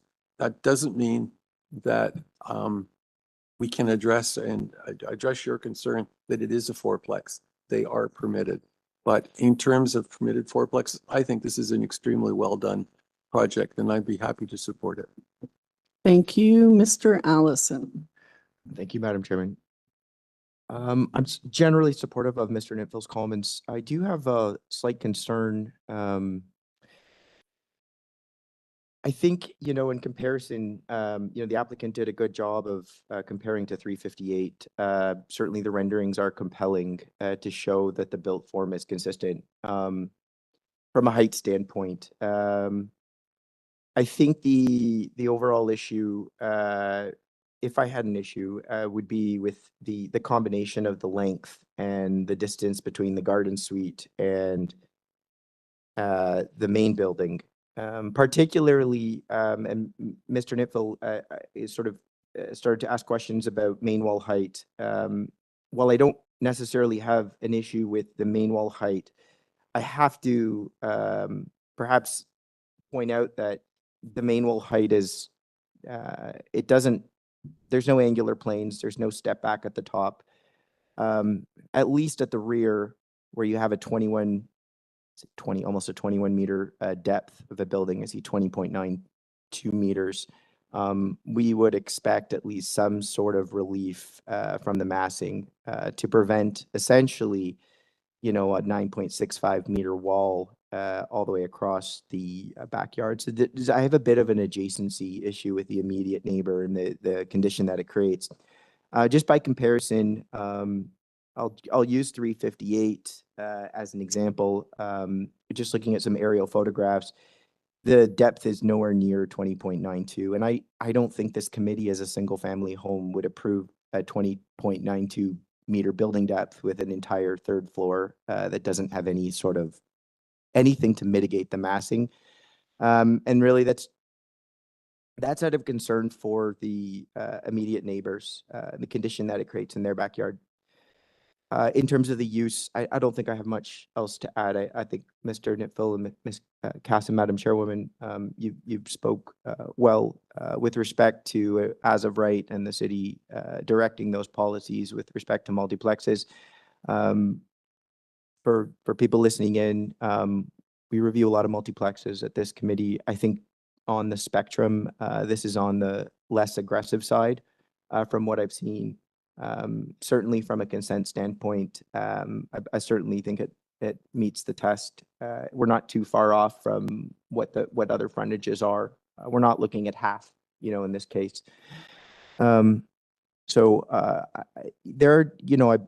I'll see what other members have to say, but generally, those are my comments. Thank you. Mr. Marziari. Thank you, Madam Chair. I agree with my colleagues. I think to me, it's a supportable application. The length and building depth, I agree with the agent. I think integration of the second stair into the building is a way better solution than having it at the back and then removing these two variances. So I think an additional 1 meter or 1.9 meters without having the exit stair at the back is the best solution. So I don't have any problem with those two variances. I had a bit of concern with the main wall height at the front because it could be a little bit further back, and I think it would help the building to blend into the neighborhood better than this build form. But I think since the applicant kept the height below the allowance, which is 10 meter, I think it's supportable. So I wouldn't object that. And also I had a bit of concern with variance number 7, that is the front yard parking spaces, but I understand that there may not, I saw one actually house without a garage at the front with parking pad, but I can see that a lot of neighbors park at the front, so I think it's not something like much different from the neighborhood. So overall, I think it's a supportable application to me as well. All right, I'll just throw in my 2 cents. I think I agree with all of your comments. I share the similar concerns about the building depth. I sympathize with the residents because I know this building type is not something that they have in their neighborhood right now. It's not something they were probably aware of that the city approved to be permitted across the city. Unfortunately, that change is going to happen eventually, but it is still hard to take when, you bought a single family home that had a 50-foot frontage, and now we're talking about dividing lots into 2 and building higher buildings and with more people in them. So I definitely sympathize with the residents, but unfortunately, that is something that is permitted, and that is not the subject of the hearing today. The subject are the variances specifically for this building. So I share the concerns, but I also believe it is a pretty sensitive design in terms of, as you said, moving the building forward lessens the building depth. I believe the city staff have supported the application partly because it is providing accessible units, which is something that is really missing in the housing stock in Toronto. So I can understand why that is, why they've recommended it for approval. So those are my comments. Is anyone ready to make a motion? Mr. Allison. If I may, before we get to a motion, if I may offer perhaps a friendly amendment, because I can see where this is heading. I understand the comments made about the exclusion of the exterior stair at the rear, finding a sense, like, allowing for extra length and depth. I see in the community planning report, they're asking that variance number 3 related to the height of the front and rear main walls be developed substantially in accordance with the elevation drawings. I'd also like to add that include the length and depth. My concern is you approve the variances and then as of right, they go and add the stair or other structures on the back that would exacerbate the situation. I'd also like to, I didn't bring this up in my comments, but I'll commend the applicant for it. Part of the reason I think that the garden suite is acceptable is because, and the limiting distance between the building and the garden suite is because they've incorporated a good use of angular planes on the roof. So I'd also like to see the variances with respect to the distance between the main building and the garden suite be subject to the substantially in accordance with the the elevation drawings of the garden suite, just to ensure that those angular planes are incorporated and that we don't end up with just a box back there. I don't know how my colleagues feel, but I'd be willing to, with those amendments, I'd be willing to support the application. So sorry, those recommendations for the garden suite, that was for site plan or was that elevations? That wasn't elevations? The elevation, I think the elevations are key in this case because as I stated, the good incorporation of angular planes. I would have liked to see some angular planes on the main building, but I think it just squeezes past where I'd be willing to, yeah. So in addition to what staff are recommending in the report, you'd like to see variance 5 and 6 for building length and depth for the dwelling, for the multiplex, be tied to site plan substantially in accordance with the site plan. Is that correct? Yes, and in addition to have the elevation drawings of the garden suite, which are separate. It wasn't even brought up in the community planning report, but that those elevations, we tie those to the variances for the garden suite. All right. Okay, do we have is that a motion? It can be. Do you want, Yes. would you like, yeah? Let's state it as a motion, please. All right. Yes, it was.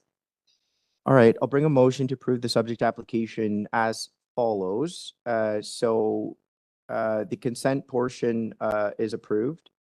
Variance, with the variances approved and the conditions as follows. That conditional upon the recommendation noted in the community planning staff report dated December 31st, 2025. That variance number 3, actually, I'm going to scrap that. I'm going to give you the condition because it's not consistent with community planning. The variance number 3, and then just give me the length and depth variances here. 5 and 6. 3, 5, and 6. Going back to the community planning report.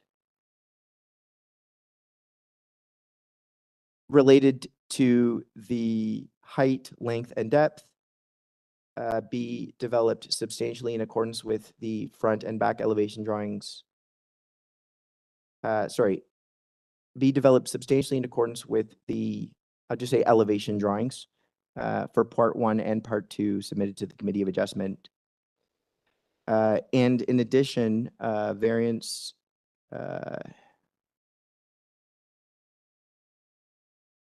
8 and 9 for the gardens? Yes, variances number 8 and 9 related to the setback from the main building and I believe the height be developed substantially in accordance with the elevation drawings for part 1 and part 2 submitted to the Committee of Adjustment. I think staff can extrapolate. Do we want to reference specifically the garden suite elevations in that? It's probably helpful, Madam Chair, but I just want to back up a little bit. I know this is a sort of a more comprehensive motion, and you mentioned the consent, your willingness to approve it. There are, if you deem appropriate, there are conditions that related to the consent as well through various staff reports. Yeah. So if you deem that appropriate, as part of your motion, we can certainly add it in. Thank you, Mr. Deputy Secretary Treasurer. I do see recommendations 1 through 7 in the community planning staff report. Will include those as well as urban forestry conditions number 1 and 3. Sorry. Transportation. Apply the variances. There's also transportation condition. As well as the, I see that, as well as the transportation conditions. Did I miss anything? I apologize. I wasn't It's prepared to okay. make a motion, but I thought it was important to We appreciate include it. those guardrails. Yep. All right, thank you. Do we have a seconder? Mr. Nipfeld, all in favor of the motion? That is unanimous. The application has been approved. All right, Madam Chair, why don't you take a short break? yes. Yes. Going to take a 10-minute break.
All right, we are back and we are on item number 3, which is 63 Cobden Street.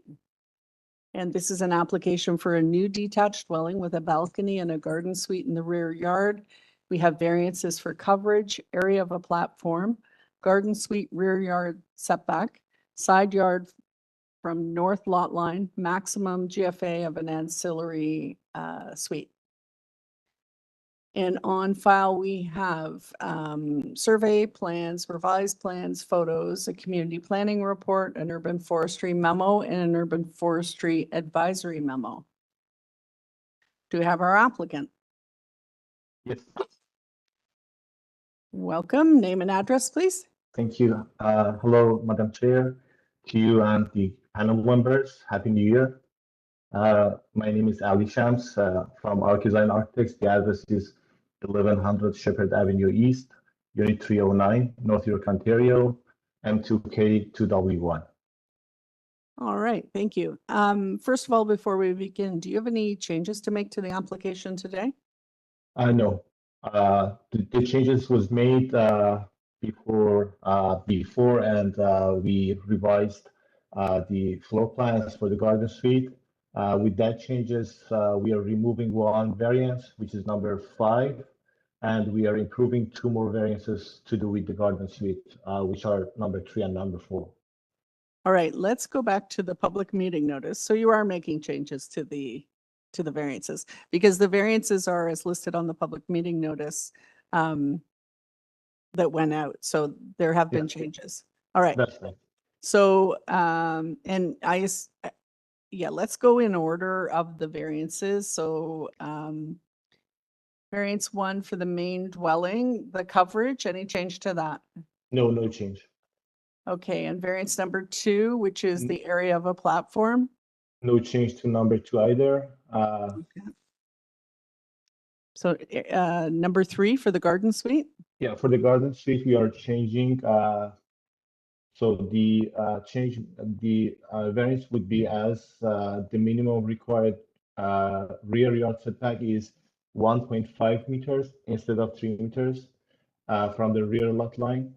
And the proposed rear yard setback is 1.37 meters from the rear lot line. Okay, I'm confused. So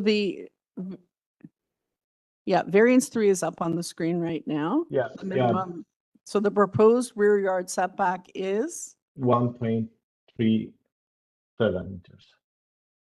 1.37. But at the same time, the minimum required rear yard setback is changed to 1.5 meters because we made some changes to the design of the garden suite. We removed the window which is facing the rear lot, neighboring lot. So in that case, the minimum rear yard setback would be decreased to 1.5 meters. All right, well, I understand what you're saying, but the variance is stated as 3, so, and you're going to 1.37, so that's fine. Variance number 4, any change to that? There is a change to the proposed garden suite. The proposed garden suite is located 1.41 meters from the north lot line. 1.41. That's right. All right. And the variance number 5 will be eliminated. Okay, and variance 5 has been eliminated. Thank you. All right. I don't believe we have anybody here. Do we want a presentation, anyone? No. All right. The committee does not want a presentation. Is there anything you wanted to point out in particular, or? No, nothing special. Okay. And there is a staff condition that the rear yard setback be constructed as shown on the site plan drawing dated December 22nd, 2025, attached to the report. You're okay with that? Yeah, that's the revised drawing. Okay.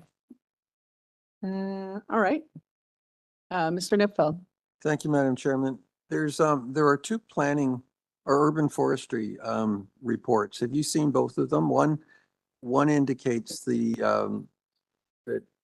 condition number 2 applies, but then on the second one, it says the applicant should revise the driveway plans to retain and preserve the tree to the tree that's conflicting with the driveway to urban forestry satisfaction. Have you had conversations with urban forestry about that? Yes, I did. I have communication with the urban forest regarding that, and I am well aware of their position. We are not going to remove the front tree, which is a city tree, city-owned tree, and a protected tree. So we are gonna make changes to the driveway to clear their concerns regarding the removal of the tree. We are not going to remove the tree anymore. Okay, but you haven't revised the driveway yet. You're going to. No, because we received the urban forestry comments after we revised the drawing. Okay, thank you very much. Thank you. All right, I think we'll take this into committee. Mr. Nipfeld. Thank you, Madam Chairman. I think this is a very straightforward application. I don't have any difficulties with it. I think it clearly meets the 4 tests. I'd like to move approval of the application as revised with variance 3 and 4 changed and variance 5 eliminated. And also the planning condition that the rear yard setback be constructed as per the site plan drawing. Also forestry condition number 2, and I think we should add the request from forestry that the applicant should revise the driveway plans to retain and preserve the street tree to urban forestry satisfaction. It sounds as though that's already underway. All right, thank you. Do I have a seconder? Mr. Marziari, all in favor? That is unanimous. The application as amended has been approved. Thank you, Madam Chair. You're welcome. All right, item number 4, 11 Michigan Avenue. This is an application for a new dwelling. We have variances for rear deck height, rear deck projection from the rear main wall, and the driveway width. I'm here. On Thank you, file- Madam. Hold on one sec. On file, we have a survey, plans, arborist report, a community planning staff report, urban forestry conditions, and a letter of concern. Do we have our applicant? Yes. Okay. My name's, go ahead. No, you go ahead. Name and address. Thank you. My name is Yang Jin. I'm the architect and agent on the file. My address is 6 Rhodes Avenue in Toronto, M4L 2Z9. Thank you. Do you have any changes to make to the application today? No change. Thank you very much. Does anyone want a presentation?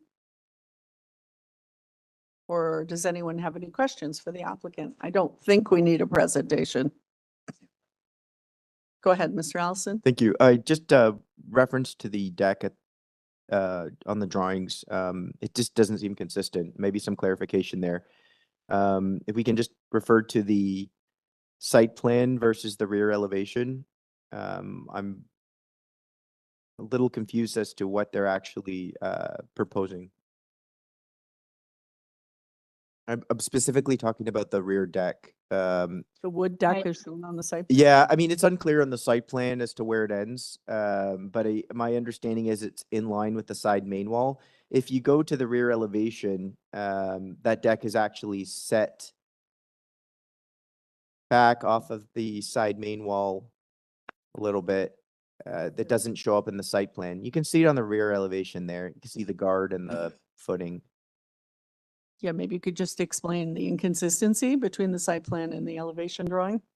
Yes, I do apologize for the inconsistency, and the site plan is correct. The reason the elevation was have the deck set back was because initially we actually have a side yard setback that's closer to, there's a variance for side yard setback, which we removed. But yeah, I forgot to reposition I basically just stretched that portion of the elevation without actually revising the deck on that rear elevation. So what you see on the site plan is correct. Okay, so I'm just having difficulty following. You had a variance for the side yard setback of the platform. It was removed. Yeah. And the correct drawing is the one that shows it closer to the lot line. So That's the correct version is that the deck aligns with the side main wall. okay, why would you have a variance for a side yard setback of a deck if Uh, it's pushed even closer to the house? Yeah, so this initially we had a variance which was brought out through the zoning review, and the owner had a conversation with the neighbor, and there were some concerns with the variance. That's why we revised the design without having any portion of the building intruding onto the side yard setback. Yeah, so there is no variance for side yard setback, and Oh, are you saying the design of the deck is as per site plan. So are you saying then that the entire side main wall was pushed in to come in line with the deck? Because I'm looking at the rear elevation there, the deck is set back. And now That's right. Yeah. you've pushed it back out towards the rear main wall and told me that because the variance was there's no longer a variance, but usually it would be the opposite, if I'm following correctly. But I think the main wall moved. It's the main wall that moved. That's right. It came in line with the deck. So the main wall now aligns with the deck. Okay, so is the That's rear correct. elevation correct, or the deck was just moved in? Yeah, By the rear mistake. elevation should the main wall, the line on the left of the building should align with the deck. So it's Okay. gonna- To so be the elevation is consistent wrong. with the site plan. The rear elevation's wrong. Okay. Yeah, I we just we want to can make sure we don't provide tie to a anything correct that, elevation. yeah. Okay. That would be a problem. I think it's just the front exterior main wall that planning was asking be developed substantially in accordance with the west elevation. Can we, excuse me? Yeah, so the west elevation is correct. There's correct. no, Okay, that's right. Yeah. all right. So that's the only elevation that we're tying anything to. Mr. Nipfel. What does the rear elevation look like accurately then? You said that the wall came in. There's 3 windows there. How did you move the wall in? So basically, if you imagine just having everything aligned with the deck, that's basically how the rear elevation will. So look then like. the mass of the building is narrower. That's correct. So the windows are correct. Those have been revised. And yeah, the only change that was missed was to bring the wall further towards If you the. bring, Oh. must be. No, I think If the wall has come in, then you've lost a window, or else you've moved the whole window further in. I'm actually quite confused by what you're doing. The window would, so you can almost imagine the building is being shifted towards the north, be aligned with the deck, along with the windows. And you can see the location of the windows on the floor plans. That makes sense. Thanks. All right, thank you. All right, maybe we should have had a presentation. All right, let's. And I can- Sorry, go ahead. Yeah, I can speak on some of the reports that were provided. There is the urban forestry report, and the condition in the forestry report was already fulfilled. An application to injure or remove trees was submitted on November the 5th, and the planner confirmed the application was received, and the planner has had visited the site. So yeah, I just want to, we would still be okay to include the condition as part of this application. And another item is regarding letter of concern from the owner at 14 Regis Drive. So Yes. I spoke to the property owner on the phone yesterday and advised him that my client will review the concerns with their contractor and also ask him to reach out to my client if there's any concerns during construction. His concern, he did raise concern with other properties under construction, and that's the reason of these concern. And regarding the variance number 1 and 2, and that is due to the slope of the lot sloping down towards the back. And the deck is in fact set back 12.5 meters from the rear lot line, whereas the permitted rear yard setback is 9.8 meters. So we did try our best to keep the building and deck further away from the rear yard. And the building is positioned in a way so we maximize the amount of space between the new building and the neighboring buildings. And also, in addition, we did set back the portion of the rear main wall where the deck is attached to, just so there's less impact.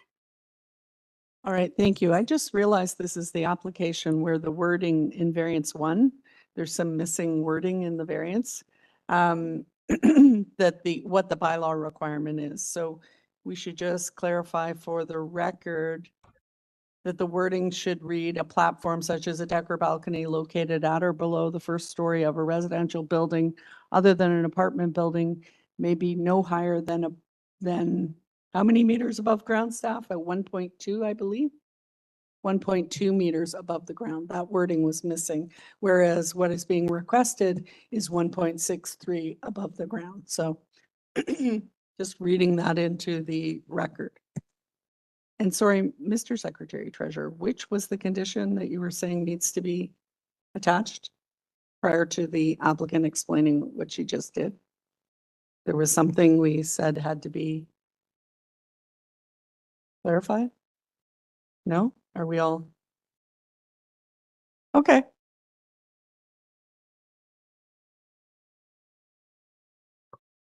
All right. Are we in committee? Let's take it into committee. Oh, sorry, Mr. Nipfeld, go ahead. Thank you, Madam Chairman. Have you had discussions with your neighbors about the privacy implications of the deck? It is raised, it's above ground, and apparently people using that deck would be able to look into the rear yard of the adjacent property. Have you had discussions with your neighbors about that? Yes, during my call yesterday, I did talk to him regarding his concern about privacy. And prior to that, I spoke with my client, and the client will consider the possibility of planting trees and or build new fence to improve privacy. So a privacy screen along the south edge of the deck is something you've already considered? Not at this point, but it is something the owner can consider. Okay, thank you. All right, let's take it into committee. Mr. Allison, you have your microphone on. I can't see. Oh, that's okay. I thought you were jumping to make a motion. No, I apologize. Just have it. All right. Mr. Nipfeld, thank you. Thank you, Madam Chairman. Again, I don't think that this is well, it is a complicated application because of the rear deck, but the variances are reasonable and I think suitable to the area.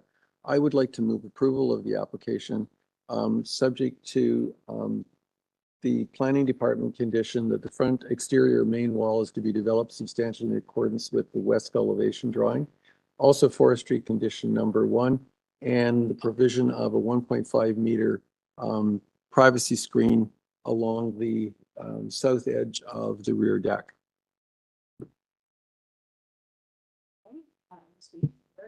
Sorry, Madam Chair. Mr. Marcy. Madam Chair, just to clarify, it's 1.5 measured from the floor of the deck? Yes, I'm sorry, yes. Yeah, thank you very much. Mr. Marziari seconds that motion. All in favor? That's unanimous. All right. Application number 5, 23 Didrickson Drive. This is an application to legalize and maintain a newly constructed two-story dwelling, detached dwelling with a covered rear deck and basement storage room below. The variances are for coverage, rear yard setback, building length, and building depth.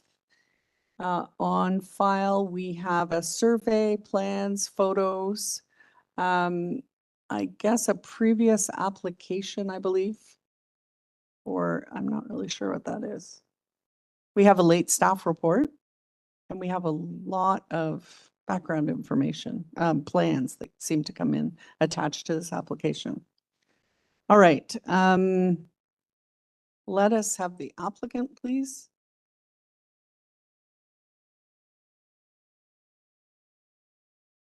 And I guess we'll need that late staff report up on the screen, please. Okay. 26 Shepherd Avenue East. Good afternoon and Happy New Year. Happy New Year. And sorry, we can't hear you very well. Can you? Of course. I'll try That's to better. speak up, Madam Chair. Thank you very much. Before we begin, do you have any changes to make to the application today? No, Madam Chair, no change. All right. And we have the late staff report. And I guess we need an explanation about this application of why we are here today. Well, this house is entirely built. It's finished. My client has added a storage space below the deck that was permitted. It has no impact on the building mass, and the reason we are here is to get those variances associated with that storage below the deck. The deck itself, the covered deck in the back, was authorized and was permitted. Now they've added just a storage space below that deck, and that's why we are here to ask for those variances. Okay, just to clarify though, is that because it wasn't shown as storage space prior or it wasn't open to the basement? Yes, on the permit, it was shown as unexcavated. And during construction, they see the space and they basically add it to the building. As I mentioned, it has no impact to the mass. It's just entirely below grade under the deck that was part of the building. If you display my supporting material, I can explain well. So by using that space, it was excavated, I take it, and then by using that space or accessing it triggers the building length and depth variance? Yes, that deck, the area, when they do the excavation, usually on such a small area, they automatically excavate it anyways. Like most of it was excavated already. So they basically added it as a storage space. I think if you, I think it's very straightforward, but if you feel like I have to explain it more, I can just use my support material. I don't think we need it. Does anyone want that? I don't think we need that, but we have a question from Mr. Nipfeld. Go ahead. Could I just get clarification? The way the application is presented, it sounds as though this house was built without any approvals. And I gather from what you've said, that's not true. You were proceeding with a lawful building permit and the only issue is the storage space? That's correct. Yes, there is. I have submitted the documents, the official building permit. That is like in terms of the building mass is exactly built according to the building permit, and they haven't added anything to this mass. If you go to that the first page is the official building permit. The second one is if you go to that site plan. This is, by the way, the exact official building permit. That covered deck, which was authorized, now has a storage beneath, which is completely invisible from anywhere. And the It doesn't storage is only accessible from the outside, right? There's, excuse me, there's a sliding door from the recreation room into an outdoor space, and that's how you get into the storage room, right? Yes, there is a door outside. If you go to the photos I've submitted at the end of this, yes, you see, the house is already built. This is exactly according to the building permit. You can compare with the site plan, the stairs, the covered deck, and everything. The only thing is that beneath the deck, that brick wall that you see has some storage space beneath that, which is not visible from anywhere. Yeah, that exactly where the cursor is shown. And it doesn't even have a window. It's just the storage space. Okay, thank you for clarifying. Thank you for asking. All right. Any further questions? I have a quick Oh, question. Mr. Marziari? Thank you, Madam Chair. Mr. Shakir, I think it's very straightforward application to me. Would you be okay if we just tie the 4 variances to site plan and also basement plan? Because it's already executed as it. Okay. Absolutely. It's obviously it's already built, but I have no objection. It's completely fine to attach it as a condition. Thank you. So with that being said, I'm ready to make a motion. All right, Mr. Marziari, go ahead. I put forward a motion to approve this application and the 4 variances to be tied to site plan and also basement plan. Thank you. A seconder, Mr. Nipfeld, all in favor? That is carried. Substantial. Sorry, substantially. All right, thank you very much. Thank you. You're welcome. All right, item number 6, 241 Dawlish Avenue. This is an application, here we go, to construct an ancillary building in the rear yard. The variances are for rear yard setback, number of stories, height of ancillary building, and total floor area. We have a survey, plans, photos, an urban forestry report, late presentation slides, and a late planning staff report. Our applicant. Good afternoon. Good afternoon. Happy New Year. Happy New Year to you. Ida Evangelista, here on behalf of the owners of 241 Dawlish Avenue. Thank you very much. Any changes to make to the application today? No, Madam Chair. And the reason why, we received the late planning report because we worked with planning. We've gone through the whole explanation as to our height because we are asking for a height of 4.98. Anyway, short answer, no changes.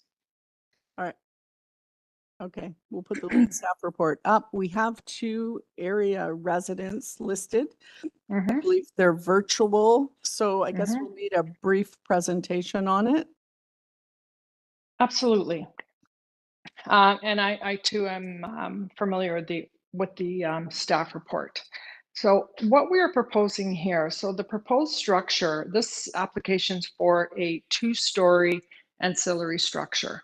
If you go through the plan, you'll see it's not a full 2-story. It's actually more like a loft area. And it's designed to remain clearly as an ancillary structure with a scale and massing that does not compete with the principal dwelling. The proposed height that we are asking for, 0.98 over what is permitted, is modest. It allows for efficient use of the space while minimizing the overall building footprint. The structure's massing is compact and proportionate. The height of 4.98 meters allows for a functional space while maintaining a compact footprint. It is entirely located in the rear yard amongst the trees. And if staff could just put up, yeah, you could see. So that's the 2nd story. Staff has the photo of the floor plan, and that's the 2nd story. It's more of a loft. If staff can go to page 2, and I'll show you exactly where, there it is, where we see the photos of the rear yard. You see that trampoline at the very back, and you see how it's very heavily treed. So where that trampoline is, that's where the ancillary structure will be positioned. That other little structure will be removed because it's decaying, so it needs to be removed. And where that trampoline is positioned, you can see that the positioning of the ancillary structure, it is amongst the trees, and which reduces visibility and impact on neighboring properties. We are having to position it there because, as you see, the trees are quite large back there. So we've had to work, we brought an arborist out, and we've had to basically put it in such an area where there will not even be a foundation. There'll be sonotubes so that we're quite careful that we don't damage any of the surface roots or subsurface roots. So they've taken this quite seriously. Given the structure's limited height and location within the rear yard, and with the trees that you could see, and if staff can go to, there's a page that will show you page 6. Right there. So if you could see the rear yard and the forestation back there and the canopy, it's quite excessive. So where the positioning of this ancillary structure will be will not create any shadow impacts. It will be confined primary to the subject property. There is no habitable space with direct overlook into the neighbors' yards, not in the rear yards because the south elevation has no windows.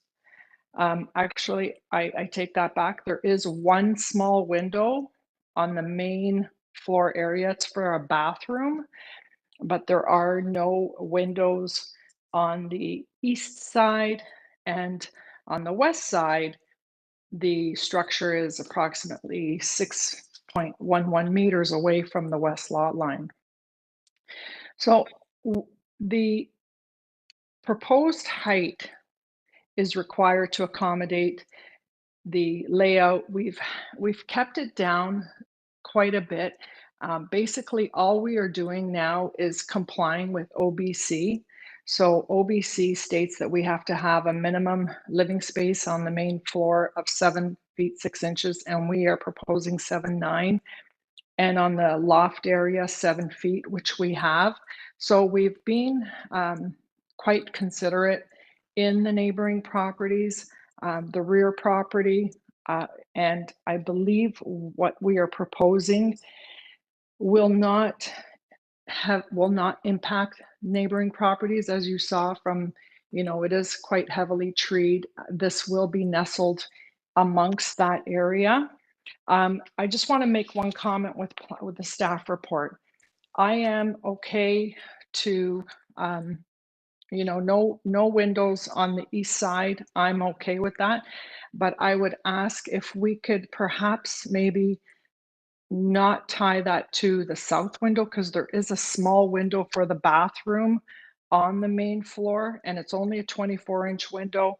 And if we just want to keep it, if we just want to keep it in line, we could tie the plan A6, the elevation A6 to the condition. But I would ask if we could just have that small window on the main floor. And I'm open to any questions you may have. Thank you. Any questions? No? Mr. Nipfel. Thank you, Madam Chairman. Could you tell me if you've had any discussions with the neighbors immediately behind? That's a pretty substantial rear yard setback variance. And I'm wondering what their response to that variance has been, if you've had those discussions, and whether or not they've any conditions that they've suggested.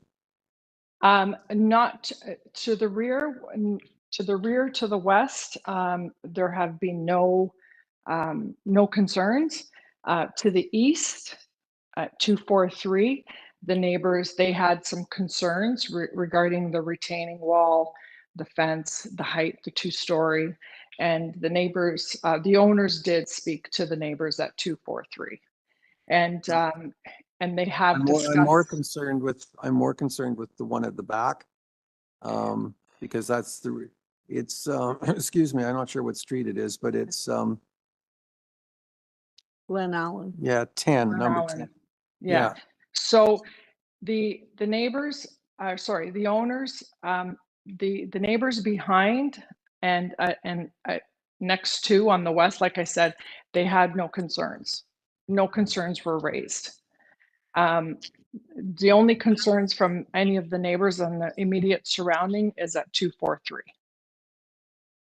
Because the rear yard is so heavily treed, and you can't even see. And if you look at my aerial at the rear yard pictures, you can't see neighbors behind.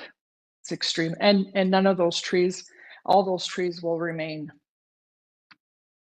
Okay, and the other observation I would make is I find the second story questionable. Half of the second story is basically space that allows overview down to the main floor, and the second half is a yoga place, which could take place as well on the first floor. So I'm interested to hear the justification for the second floor, because I don't see it, frankly. So the owner, the wife, the owner of the property, Emily, she's a healthcare worker. She's under, it's quite stressful, and this gives her an area. And the reason why they've chose to position it exactly where it is, nestled amongst all the trees, that gives her some space to go to do her yoga, to do her meditation. She's got quite a stressful healthcare position, and that allows her to have that space. It will be used for nothing else. It's not going to be a habitable space. It's only 7 feet high. That just allows her to have some area where she can just go to and have a safe surround, peaceful, moreover. Thank you. All right, thank you.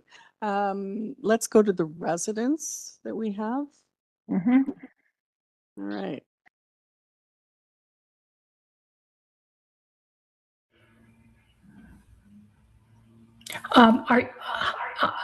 Are you now at the residence? Yes, we are. Oh, okay. Thanks for the opportunity to express our objections. One moment.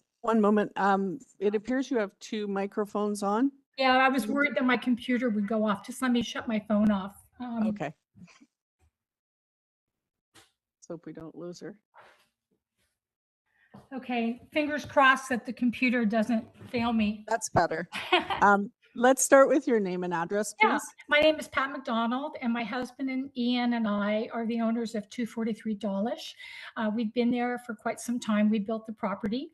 We're directly adjacent to the east. And first of all, let me say that we're very prepared to be reasonable with changes in our neighborhood that keep with the neighborhood character and respect privacy of existing homeowners. We only became aware of this proposal a few days before Christmas. And immediately, the very day we got the notice, approached our neighbors to learn more, and we were put off, and we didn't have a meeting with them until with the husband until the 26th. We were very clear with our objections based primarily on privacy because of the height of the structure, as well as the lot coverage and the risk to existing infrastructure. He told us that he would take these things back to his consultant and get back to us. He never did. We resisted putting forth a request to be at this hearing, hoping we could work things out. But he called us last night and basically said there would be no change. So to express our concerns, the first first objection we have is to a two-story structure, which directly contravenes the Toronto zoning bylaws. It's totally out of character for the neighborhood. I don't know of any other two-story structure in a backyard. It directly impacts our privacy, our light, and the quiet enjoyment that we have of a focal family relaxation area that we have in the back of the property that we developed with considerable expense. That's a rock garden. We have a lot of trees. We have a fire pit, and it's heavily gardened in the area. This structure will loom over this whole area. It's a few feet from the property line, and it's like the Berlin Wall that we'll be looking at. So instead of our having quiet relaxation, we will be looking at this big structure, which will also block our light. The pictures that are shown are a little bit misleading because the trees are really in the back of the property, not where this is going to be situated. And in addition, when you add the additional 3 feet of elevation that was artificially created by the previous owners in the area, where they brought a lot of dirt in and raised the elevation of all their back property, the two-story structure, it actually has a much greater impact. If you look just at what they've proposed, that's a whopping 47% increase over the current 13.1 foot limit. This is not a minor variance. This is really intrusive. And the result is a very significant loss of our privacy in an area that our family enjoys for relaxation. We have Muskoka chairs back there. We have beautiful gardens. We have a couple of trees. We have a rock garden. And this is all going to be encumbered by this structure. In addition, the location that they've chosen in the building of this two-story structure threatens the existing infrastructure of the retaining wall that was built. I'm not even sure if they had a building permit for it, and it wasn't the current owners, it was previous owners where they brought all this dirt in. So when you look at the drawings, the ground level of the property has actually been artificially raised by 3 feet to make it more usable space around the pool. And so the impact, if you agree to this variance, allowing them to go 16.3 feet high, is actually almost 20 feet. And that is not minor at all. The retaining wall was built to level the sloping ground, and the previous owners agreed to maintain the retaining wall to prevent erosion and collapse. We've been seeing for quite some time a lot of damage, swaying of the retaining wall, and we get a lot of the mud, the water, etc., because the lot coverage of their property is so much concrete, pool, decking, etc., that we're obviously concerned that we might have a more additional damage to the retaining wall itself, which they've said they would look at and repair, and we appreciate that.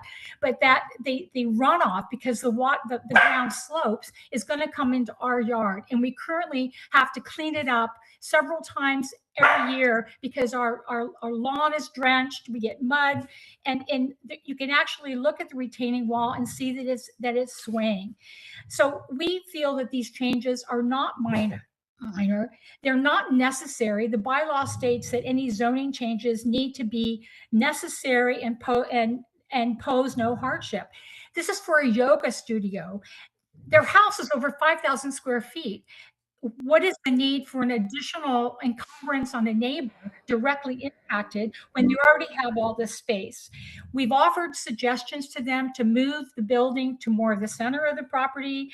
We've said, why don't you go to 1 story and we can be more agreeable by eliminating the 1 story? And they've refused any sort of recommendations. We also suggested that they defer today's meeting because we just spoke to them last night, and there's been no collaboration, it's just been no to anything that we recommend. So we are very strongly opposed to this. All right, thank you. Does anyone have any questions? All right. I just have one question. I can see from the photo that was submitted that there is a retaining wall that steps up, as you said, to the back of the yard. Does it extend to the east lot line, which is your lot line? Is that what Yes. your concern is? But does it Yes. extend down the lot line or is it just horizontal across? It is an attempt to, what happened was their previous, they have a pool. If you go to the picture that shows, not that picture, but if you go to the picture, yeah, there you go. They had a pool and the edge of their concrete,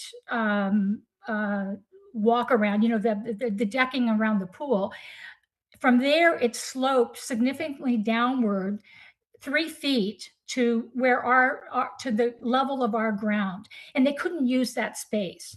So the previous owners came to us and said, "Can we build this up?" And we said, "We don't think you're allowed to do that because we built our house and we weren't allowed to change anything. But you know, what is it that you have in mind?" And so they said, "We want to bring a bunch of fill in, level the property and raise it, and we will build, we had a perfectly good fence, we will build a retaining wall and we will maintain it to hold back this dirt because the land naturally slopes down and there's pressure against it all the time." And that was a few years ago, and we made all current owners who have been living in 241, including the current owners, aware of this issue because our building engineer has pointed out to us a year and a half ago that the retaining wall is collapsing, that it wasn't properly built, and there's pressure against it, which is why we get all the dirt and water, and our lawn isn't even usable sometimes because it's so wet. So they want to build within a few feet of that retaining wall, which we're concerned about is going to put more pressure on the retaining wall itself.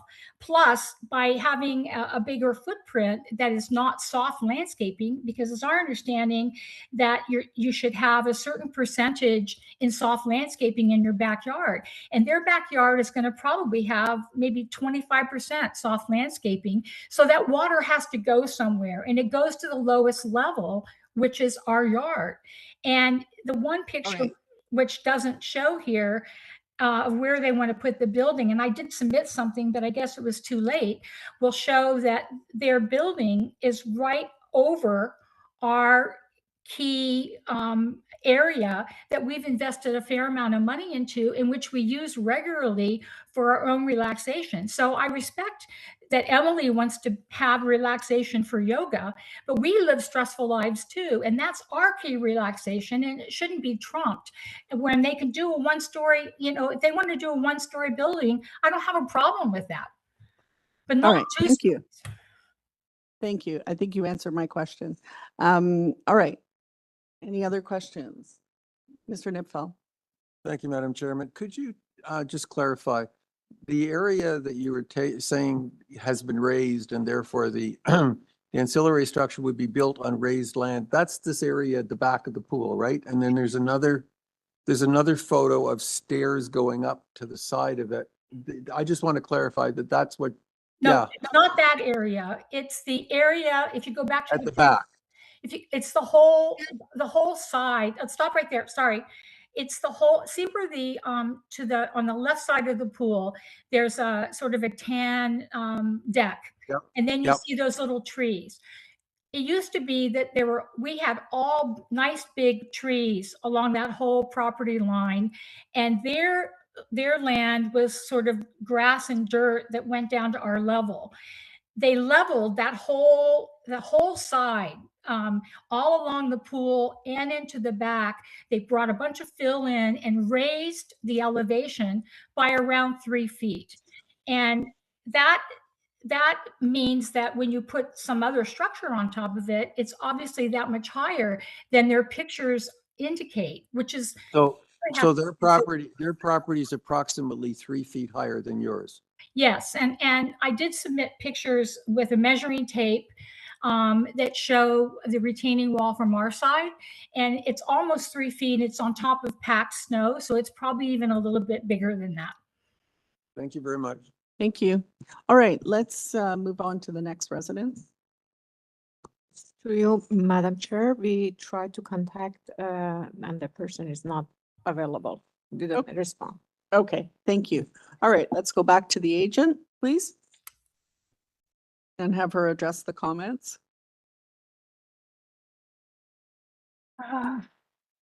Okay. So, hear me? Yep. I did speak to the owners, to Ricardo and to Emily. They did, try to reach out to the neighbors. It was close by. I know apparently they did knock on their door several times and they did finally connect. Conversation that took place was, the height, the retaining wall, the difference in the grading, and the Ricardo and Emily did agree to have a professional contractor come in and assess the retaining wall and fix it so that it is done correctly. A couple of years ago, the owner did reach out to the owner at number 243, suggesting that suggesting that they improved the shared fence between the properties. But at that time, they were looking at selling their property and they weren't interested. So now this brings us forward. And that being said, and they're snowbirds. So that being said, and given the fact that they were, looking at selling the property, they didn't feel that it would be as impactful as they are taking it, because initially the first design was a garden suite of 6 meters. So, wanting to keep good faith and a good relationship with the neighbors, they've scaled it down and they changed the entire plan, because then that would be quite obtrusive. So I'm looking at the grading at the rear of the property, and you'll notice at the southern area, we have an elevation of 100.93, and their elevation's at 100.81. That's a difference of 0.12. But let's move forward. Let's go more in the area where the garden suite, where the structure, the cabana will be. And that is an elevation at 241 of 100.30, and the elevation in the middle of their property is 99.84. So that's a difference of 0.46. The reason, as I mentioned earlier, the reason why the cabana is to be placed where it is because of the large trees. You have old trees, they're in good shape, they're in good condition. There's a lot of, surface roots and a lot of main roots underground that they do not want to disturb, and that's why the cabana has to be placed exactly where it is. Having no windows on that east side will not cause any, overlook, onlook. The owners did say that, they will plant more trees there to be in keeping and with, so it's, has a larger canopy. So they will have increased privacy, because they do like that area that is heavily canopied. I respectfully submit that asking for an additional 0.98 is quite modest in this area. As I mentioned, this is an area that will not impede in overlook, shadowing for neighboring properties. And, the comments regarding, unfortunately, the owners bought the house as it is, and now they're trying to address some of the concerns that have been brought up by the neighbors, and they're willing to do that. They're willing to, address the drainage, the retaining wall, the fencing at their expense. And I'm open for any questions that you may have. Thank you. Does anyone have any questions for the applicant? No? All right. We take it into committee. Thank you. Mr. Nipfel. Thank you, Madam Chairman. I'm unable to support this application. I can't see the justification for the variances relative to height. It's a two-story structure. It is quite large for what it is. It has basically a living area, which is 2 stories high, which is adding to the height of the building. And it has a yoga area, which I think could be accommodated in a living area. I don't see any reason for the height and specifically the 2 stories. With regard to the setback, the rear yard setback is considerably less. The bylaw requires 4.98 and the proposal is 1.6.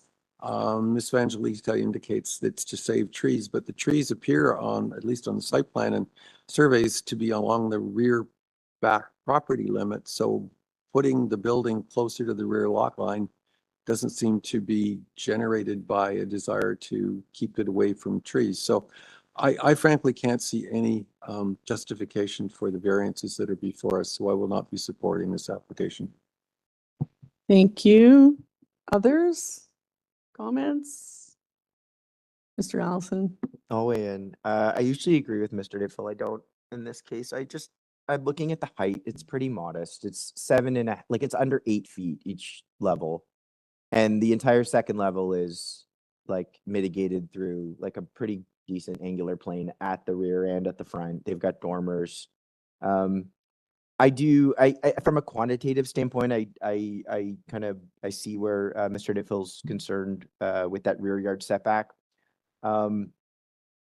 I have a bit of an issue understanding the impact because from the site photos that I see, I can't even see into the neighbor's yard. It's so dense, the foliage. So I'm thinking like a 1.5 story structure I question whether it's even going to be visible from the neighbor yard. And if it is, I wonder like if it's, I question the impact. There's no windows facing it. It's just a sloped roof is really all they're going to be seeing. And it's going to be mitigated by landscaping. I don't know. We've seen some garden suites that are like full 2 stories, no angular planes and very limited setbacks and affecting the neighbors a lot more. I get this is for, personal use, but this is also a part of the city in North York where there's a lot of intensification. You see basketball courts and you see all sorts of things, accessory structures in the backyard.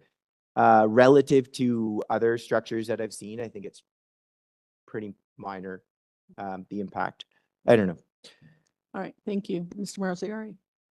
Thank you, Madam Chair. I think I agree with Mr. Allison. I think I look at it and compare it with the garden suite. I think if the proposal was a garden suite, we didn't have variances 2, 3, and probably 4. And it could be a much more mass at the back. So to me, I think it's a modest application, supportable, and 2-story height, and the way that the roof is shaped. I think it's a sensitive proposal. I had a bit of concern with the south window, but with the amount of planting we had at the back, I don't have that concern as well. So would you tie the building to the elevation drawings? I think that would be tie the yes. building. 100%. Yeah. Oh, you would tie with both elevations? All elevation. I would want to see those angular planes in there, 100%. If it was straight up, I wouldn't have my support. No. But it's because the integration of the angular plane, it really reads as a 1.5 story building.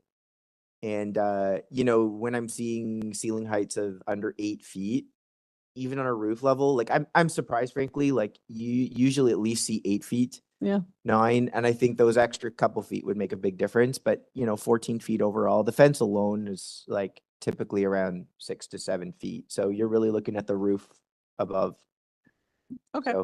So you don't support the staff to be like not to have any window on the south side, because Yeah. so we're just tying to the elevations, right? Yeah, my understanding is the concern from the neighbors is coming from the rear, not from the side. Yeah. But I think the one window on the ground floor of the south side is probably reasonable. But that's why I think it should be tied, as Mr. Allison said, Yes. to all elevations, because just to make sure that's what's actually constructed, not some, Yeah, we're talking about the west elevation window, the retractable garage window that's of concern. no, it's on this. Oh, it's on I think west and south. the applicant indicated there's a ground floor bathroom window, Which is on the south side. which is on the This- south side, whereas staff recommended no windows on the south or the east side. I think we agree with staff to the extent of the east side, no windows, but the south side, The east side, there's no windows. yeah. Yes. You mean the west side, right? No, it's the south, I believe. South is the washroom. There's a washroom on the south. It's safest to tie it to to the. Like that window is zooming in. Uh-huh. That window is like above, it's 5.5 feet above. It's for a window. I don't think anybody's going to be peering out that window. It's if it just to No. provide some light into that So- bathroom. So we're saying it's okay to have that. Yeah, I agree with that. Yeah, But that's I reason- disagree with staff on that. Yeah. I think we do. So Do you have any concern with the open space on the second floor being filled with a full second floor? I mean, if they, Makes any difference in the massing. yeah, it doesn't matter to me whether it's open or Okay. closed.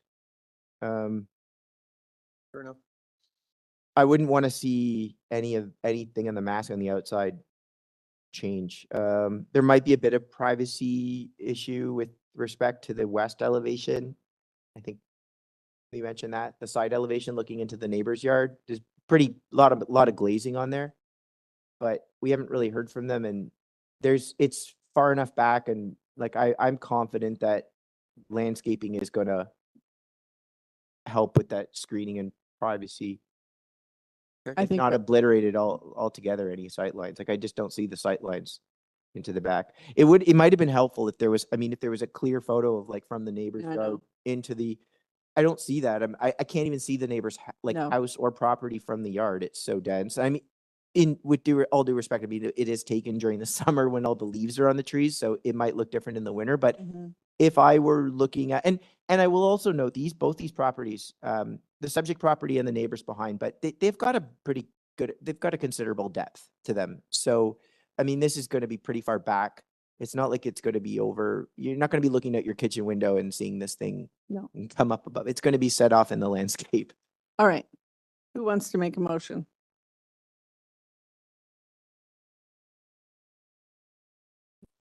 I can try. Mr. Marzieri, thank you. So I put forward a motion to approve this application. I will tie it to the floor elevation and also urban forestry condition number 2.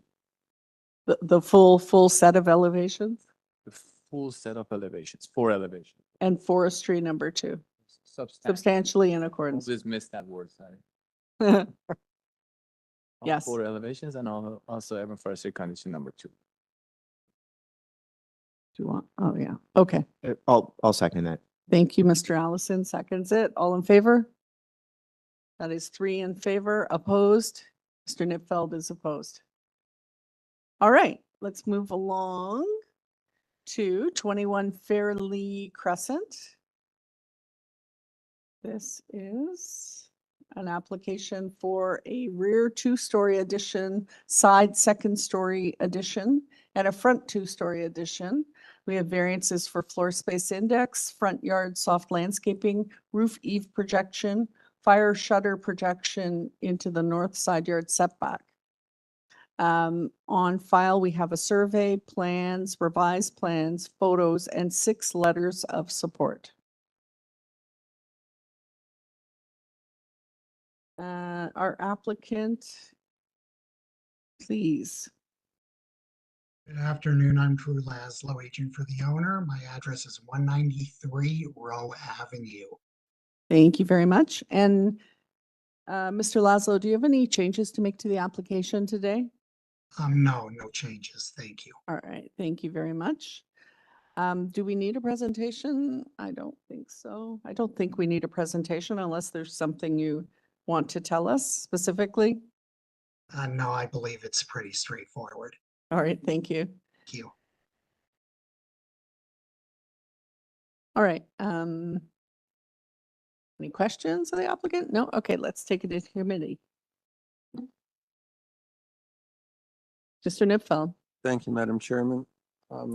This is a really straightforward application. I don't think there's anything that's particularly contentious about it. I think it fits reasonably well into the community, and I think it meets the 4 tests. So unless my colleagues have issues that they want to raise, I'd be happy to move a motion of approval. Please do. I'd like to move that this application be approved without condition. All right, thank you. Seconder, Mr. Marziari. All in favor? That is unanimous. The application's been approved. Thank you very much. You're welcome. All right, next we have 380 Belsize Drive, item number 8. And this is an application for a second-story addition to the rear of an existing dwelling. There's one variance for east side yard setback. On file, we have a survey, plans, cover letter, site photos, presentation materials, and 3 form letters of support. Do we want a presentation? No. All right. We have our applicant before us. Welcome. Hi, my name is Vanessa Kwan. I am the agent for this application. My address is 21 Sawmill Lane in Stouffville. All right, thank you. And I don't think we need a presentation. Does anyone have any questions for the applicant? No. All right. It's pretty straightforward. Thank you. We'll just take it into committee. Okay. Mr. Marziari. Thank you, Madam Chair. As you mentioned, it's a very straightforward application, just one variance, and I believe it's the same as existing. So I put forward a motion to approve this application with no condition. Thank you very much. Seconder, Mr. Nipfeld. All in favor? That is unanimous. The application's been approved. Thank you. All right, item number 9, 380 Belsize Drive. This is a second-story addition to the rear of an existing dwelling. Oh, sorry, I just read the same one over again. I apologize. I think it's time for lunch. To construct a new 2-story detached dwelling with a covered front porch, basement, walkout, covered deck, and balcony in the rear yard of the property. There we go.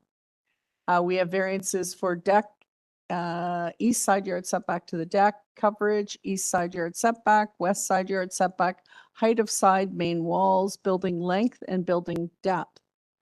On file, we have a survey, plans, arborist report, tree photos, a late planning staff report. We have our applicant. Madam Chair, can staff just pull up the staff report that came in late? Believe there's a condition in there. Yes.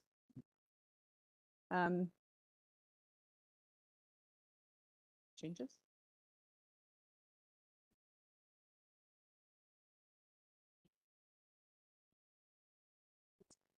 Oh, okay.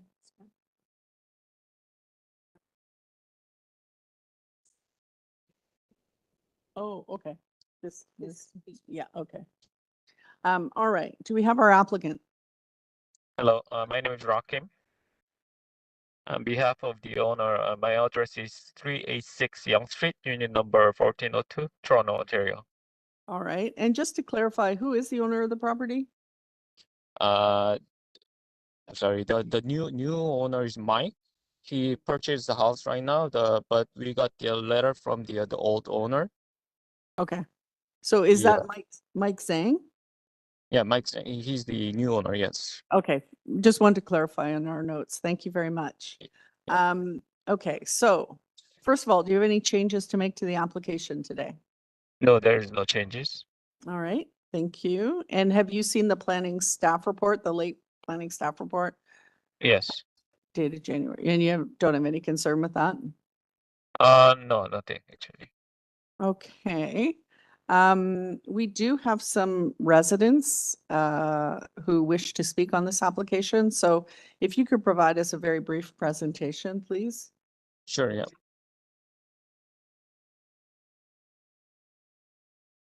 Actually, our variance is both sides setback 1.8 meter to 1.21 meter. And then coverage is 35% to 35.9%. It's very minor. And then the height is 7.5 meter to 8.15 meters, so still 2 feet higher, so it's very minor thing. The length issues actually, and then the depth issues. The main thing is the garage part is a projection of the east side and then front side of the only the garage part. So that makes the side yard setback to 0.5 meter, and then the depth issues to 19.61 meter, which is 2 feet, 2 feet projection each side, and then the front part. I think that's the main issues part of the garage for the variances. Yeah. Please let me know if you have any question. I can happy to answer. Does anyone have any questions, or we'll just go to the residents? Okay, Mr. Nipfeld, go ahead. Yes. Okay. Anyone else? No? Let's go to the, I think we will go to the residents first, and then some more questions may come up.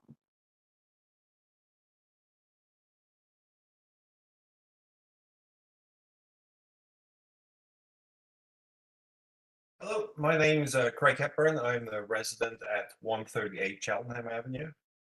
All right, thank you. Committee members and applicants, thank you for the opportunity to present my concerns regarding the zoning revisions requested for 136 Cheltenham. While specific to this address, they represent a continuing concern regarding the extent of variances applied for and too often granted in this neighborhood. I'm told often that decisions made by the board are not influenced by precedent. However, the apparent trends suggest otherwise. Granted variances seem to allow smaller setbacks, greater building heights, and longer building lengths and depths, resulting in significantly larger built forms than existed a decade ago. This is resulting in excessively large boxes designed to maximize gross floor area, built virtually on top of each other. This is a significant deviation from the parkland vision originally laid out as the design for Lawrence Park. Specific to the requested zoning revisions for proposed new build at 136, I have two concerns. Firstly, the requested east side yard setback, item number 3, of 0.61 meters fails to meet the criteria of minor, being 66% smaller than the existing bylaw provision. Side yard setback bylaws are in place for a reason. This narrower side yard, albeit adjacent to only the garage portion, presents serious safety issues, as well as construction issues and subsequent and ongoing maintenance challenges. The excessive nature of this requested variance is exemplified by the basement floor plan, including a 36-inch wide exterior door that cannot fully open into this requested 24-inch wide space. Secondly, the combination of a raised ground floor to accommodate the at-grade double-car garage, the requested building length depth, items 7 and 8, and the attached covered rear deck structure results in a significantly larger built form at the rear, inconsistent with the surrounding properties. Newly constructed homes on Cheltenham and the adjacent Buckingham Avenue have been designed with either at-grade patios or elevated covered porches that do not extend beyond a reasonable depth into the rear yard. The proposed design results in an elevated covered deck, visually part of the main structure, that sits 5.5 feet above grade and extends 12 feet beyond the rear wall into the backyard. This provides unhindered overlook into the adjacent properties, resulting in a significant loss of privacy and represents a significant deviation from neighborhood norms. As these plans represent the construction of a new structure, I believe that careful redesign can achieve an impressive home on this blank canvas that is within the reasonable boundaries and that respects the existing fabric and character of Lawrence Park. I respectfully request that the committee address these concerns and that items 3, 7, and 8 be revised or denied. It is unfortunate that neither the architect nor the owner of the property approached us to discuss these plans in advance of this hearing. As a prospective neighbor, with the interest of the community in mind, I'm happy to meet to discuss these or any future plans that may arise. Thank you for your time. Thank you very much. Does anyone have any questions of the resident? No. Thank you very much. Do we have another resident online?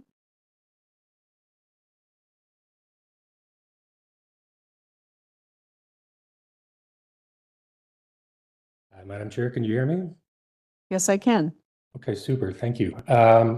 Thanks to the committee for permitting me to speak as well. My name is Michael Overveld.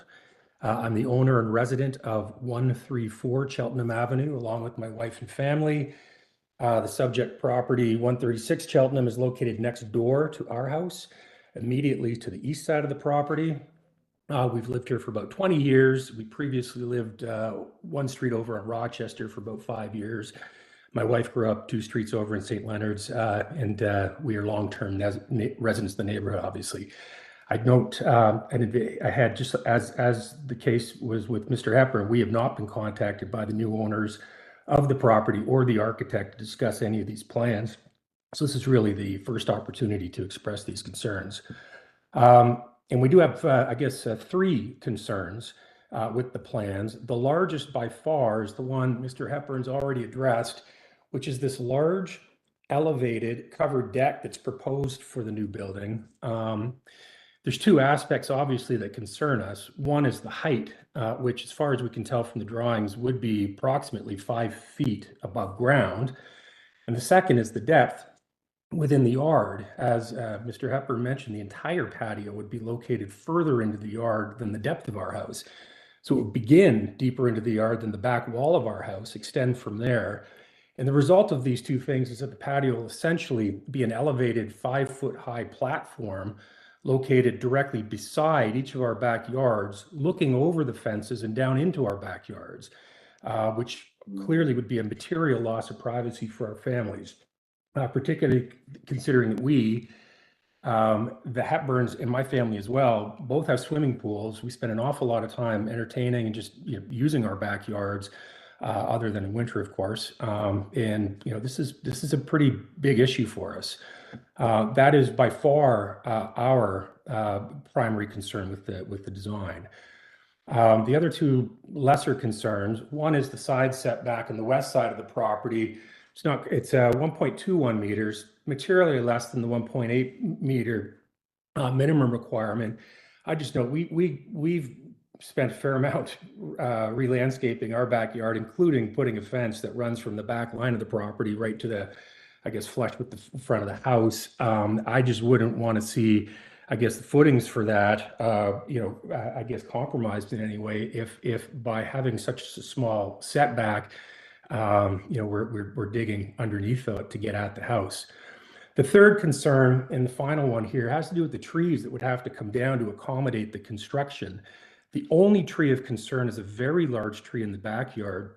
It's located close to our property. We would be quite upset to lose. Looking through the information that's been submitted, it doesn't look like there is a permit in place for this yet. We have called the city. There is no permit as yet. They've provided pictures of the trees as part of the submission, but the picture of the backyard only includes a picture of the trunk of this particular tree. So you can't really get a sense for the height or the massive canopy of this thing, which extends over our backyard as well. You can get a sense of the size of these trees by looking at the pictures they submitted of the front of the house, where you can see the canopy extend well above the roof line. Unfortunately, the trees in the footprint of the proposed construction, there's the picture that you'd have to, maybe if you wrote, it'd be a different picture. Yeah, so if this picture here, for example, that large tree but in behind, so that tree on the left is the one we're referring to. Again, it doesn't show much of any of the canopy of this, but it's relatively large, and that's our fence that you're looking at beside us. And as I say, in the other pictures, over top of the house, looking up at an angle, you can still see the top of this thing. Unfortunately, as I say, it's in the footprint of the proposed construction. If the city investigates this and grants a permit to remove the tree because it meets the criteria, so be it. But to the extent possible, in hopes that it would minimize the risk that this tree might potentially be removed without a permit, I'd simply ask that any approval of the plans for this construction be contingent on getting that permit. And that's really all I wanted to express today. Thank you for your consideration. Thank you very much. All right, that's all the applicants. So let's go back to the residents. Excuse me, let's bring the applicant back to address the comments that have been raised.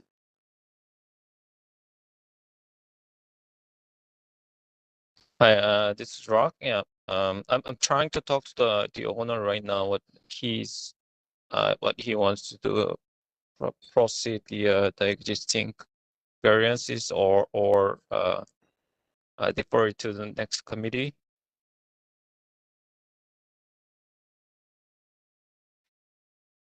Yeah, we have. I think Sir, we're prepared to move ahead on this application at this point.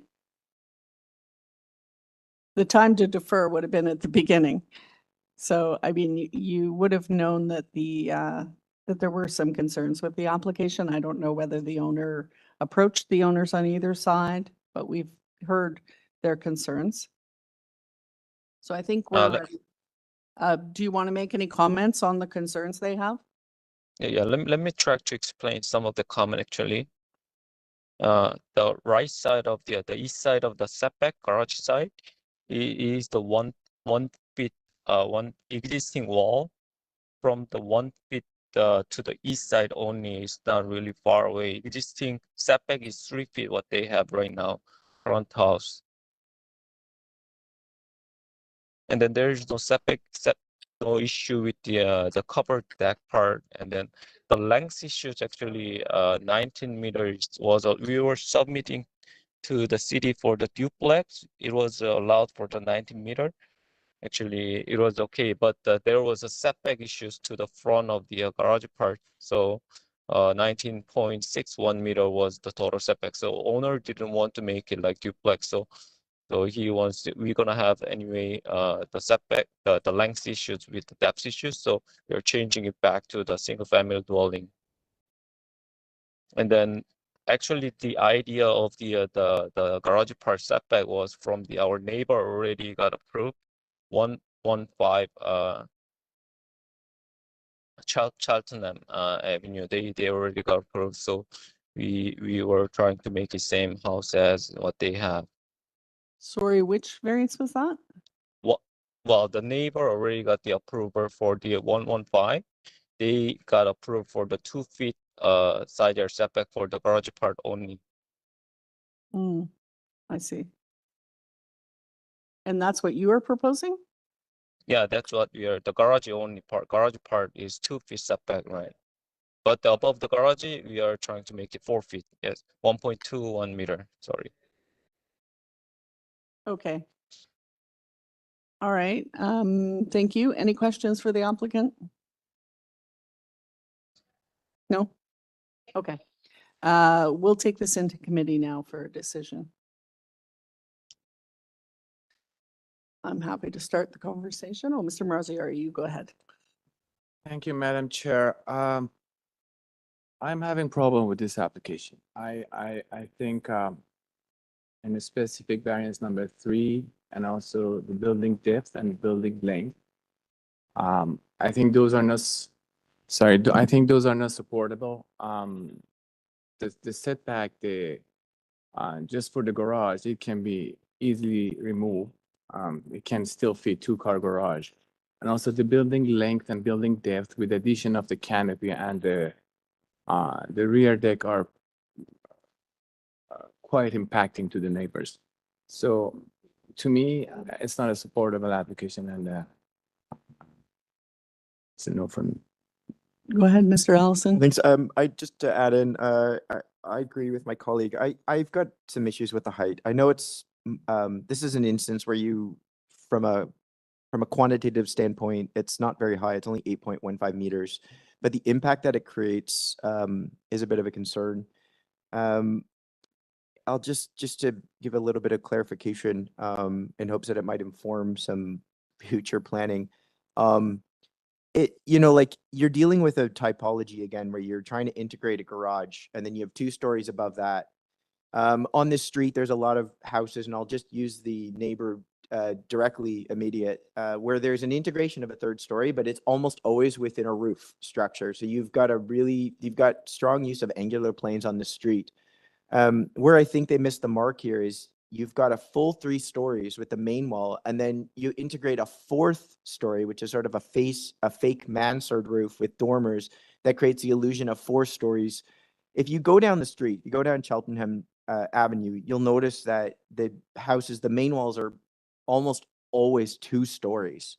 And then sometimes you've got a 3rd story integrated with angular planes. This isn't a neighborhood where I see the housing stock, all of it being demolished. This is where you might have an individual house that gets torn down and then built, but it has to work. There has to be an acknowledgement of the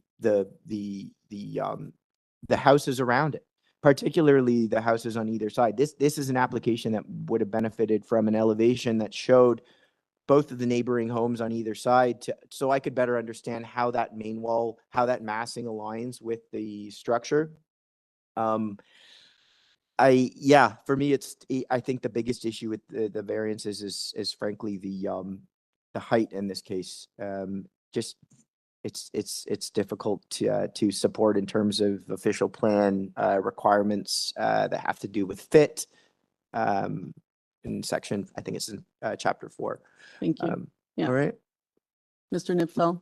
Thank you, Madam Chairman. I agree with my colleagues, particularly Mr. Marziari, because I agree that the length and depth are problematic, particularly as they push this elevated deck further into the privacy zones of the two adjacent owners. I'm not sure that in this case, simply putting a privacy screen would do very much. It would help a bit, but I would argue that the actual deck is too far into the rear yard. So I have trouble with the length and depth, and I can understand my other colleagues' concern with the artificial height, not the artificial height, the artificial effect of the height, given the form that was picked for the building. So I'm having trouble with the application, as are my two colleagues. I would be happy to move a motion of non-approval. I don't see that this project is meritorious at all.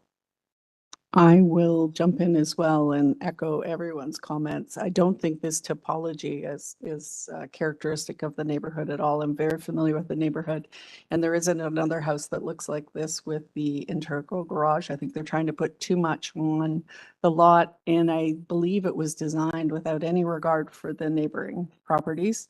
The length and depth is an issue, and Mr. Allison's point about the height, I think, is also very noteworthy, because there isn't another house that looks like that as well in the neighborhood. I just don't think, I think it's out of character with the neighborhood and doesn't meet the 4 tests, in my opinion. So would someone like to, I Mr. think Nipfel? you made a motion. Yeah, I would like to move that the application be refused as it does not meet the 4 tests. I second that. Okay, we have a seconder, Mr. Marziari. All in favor of the motion? That is unanimous. The application's been refused.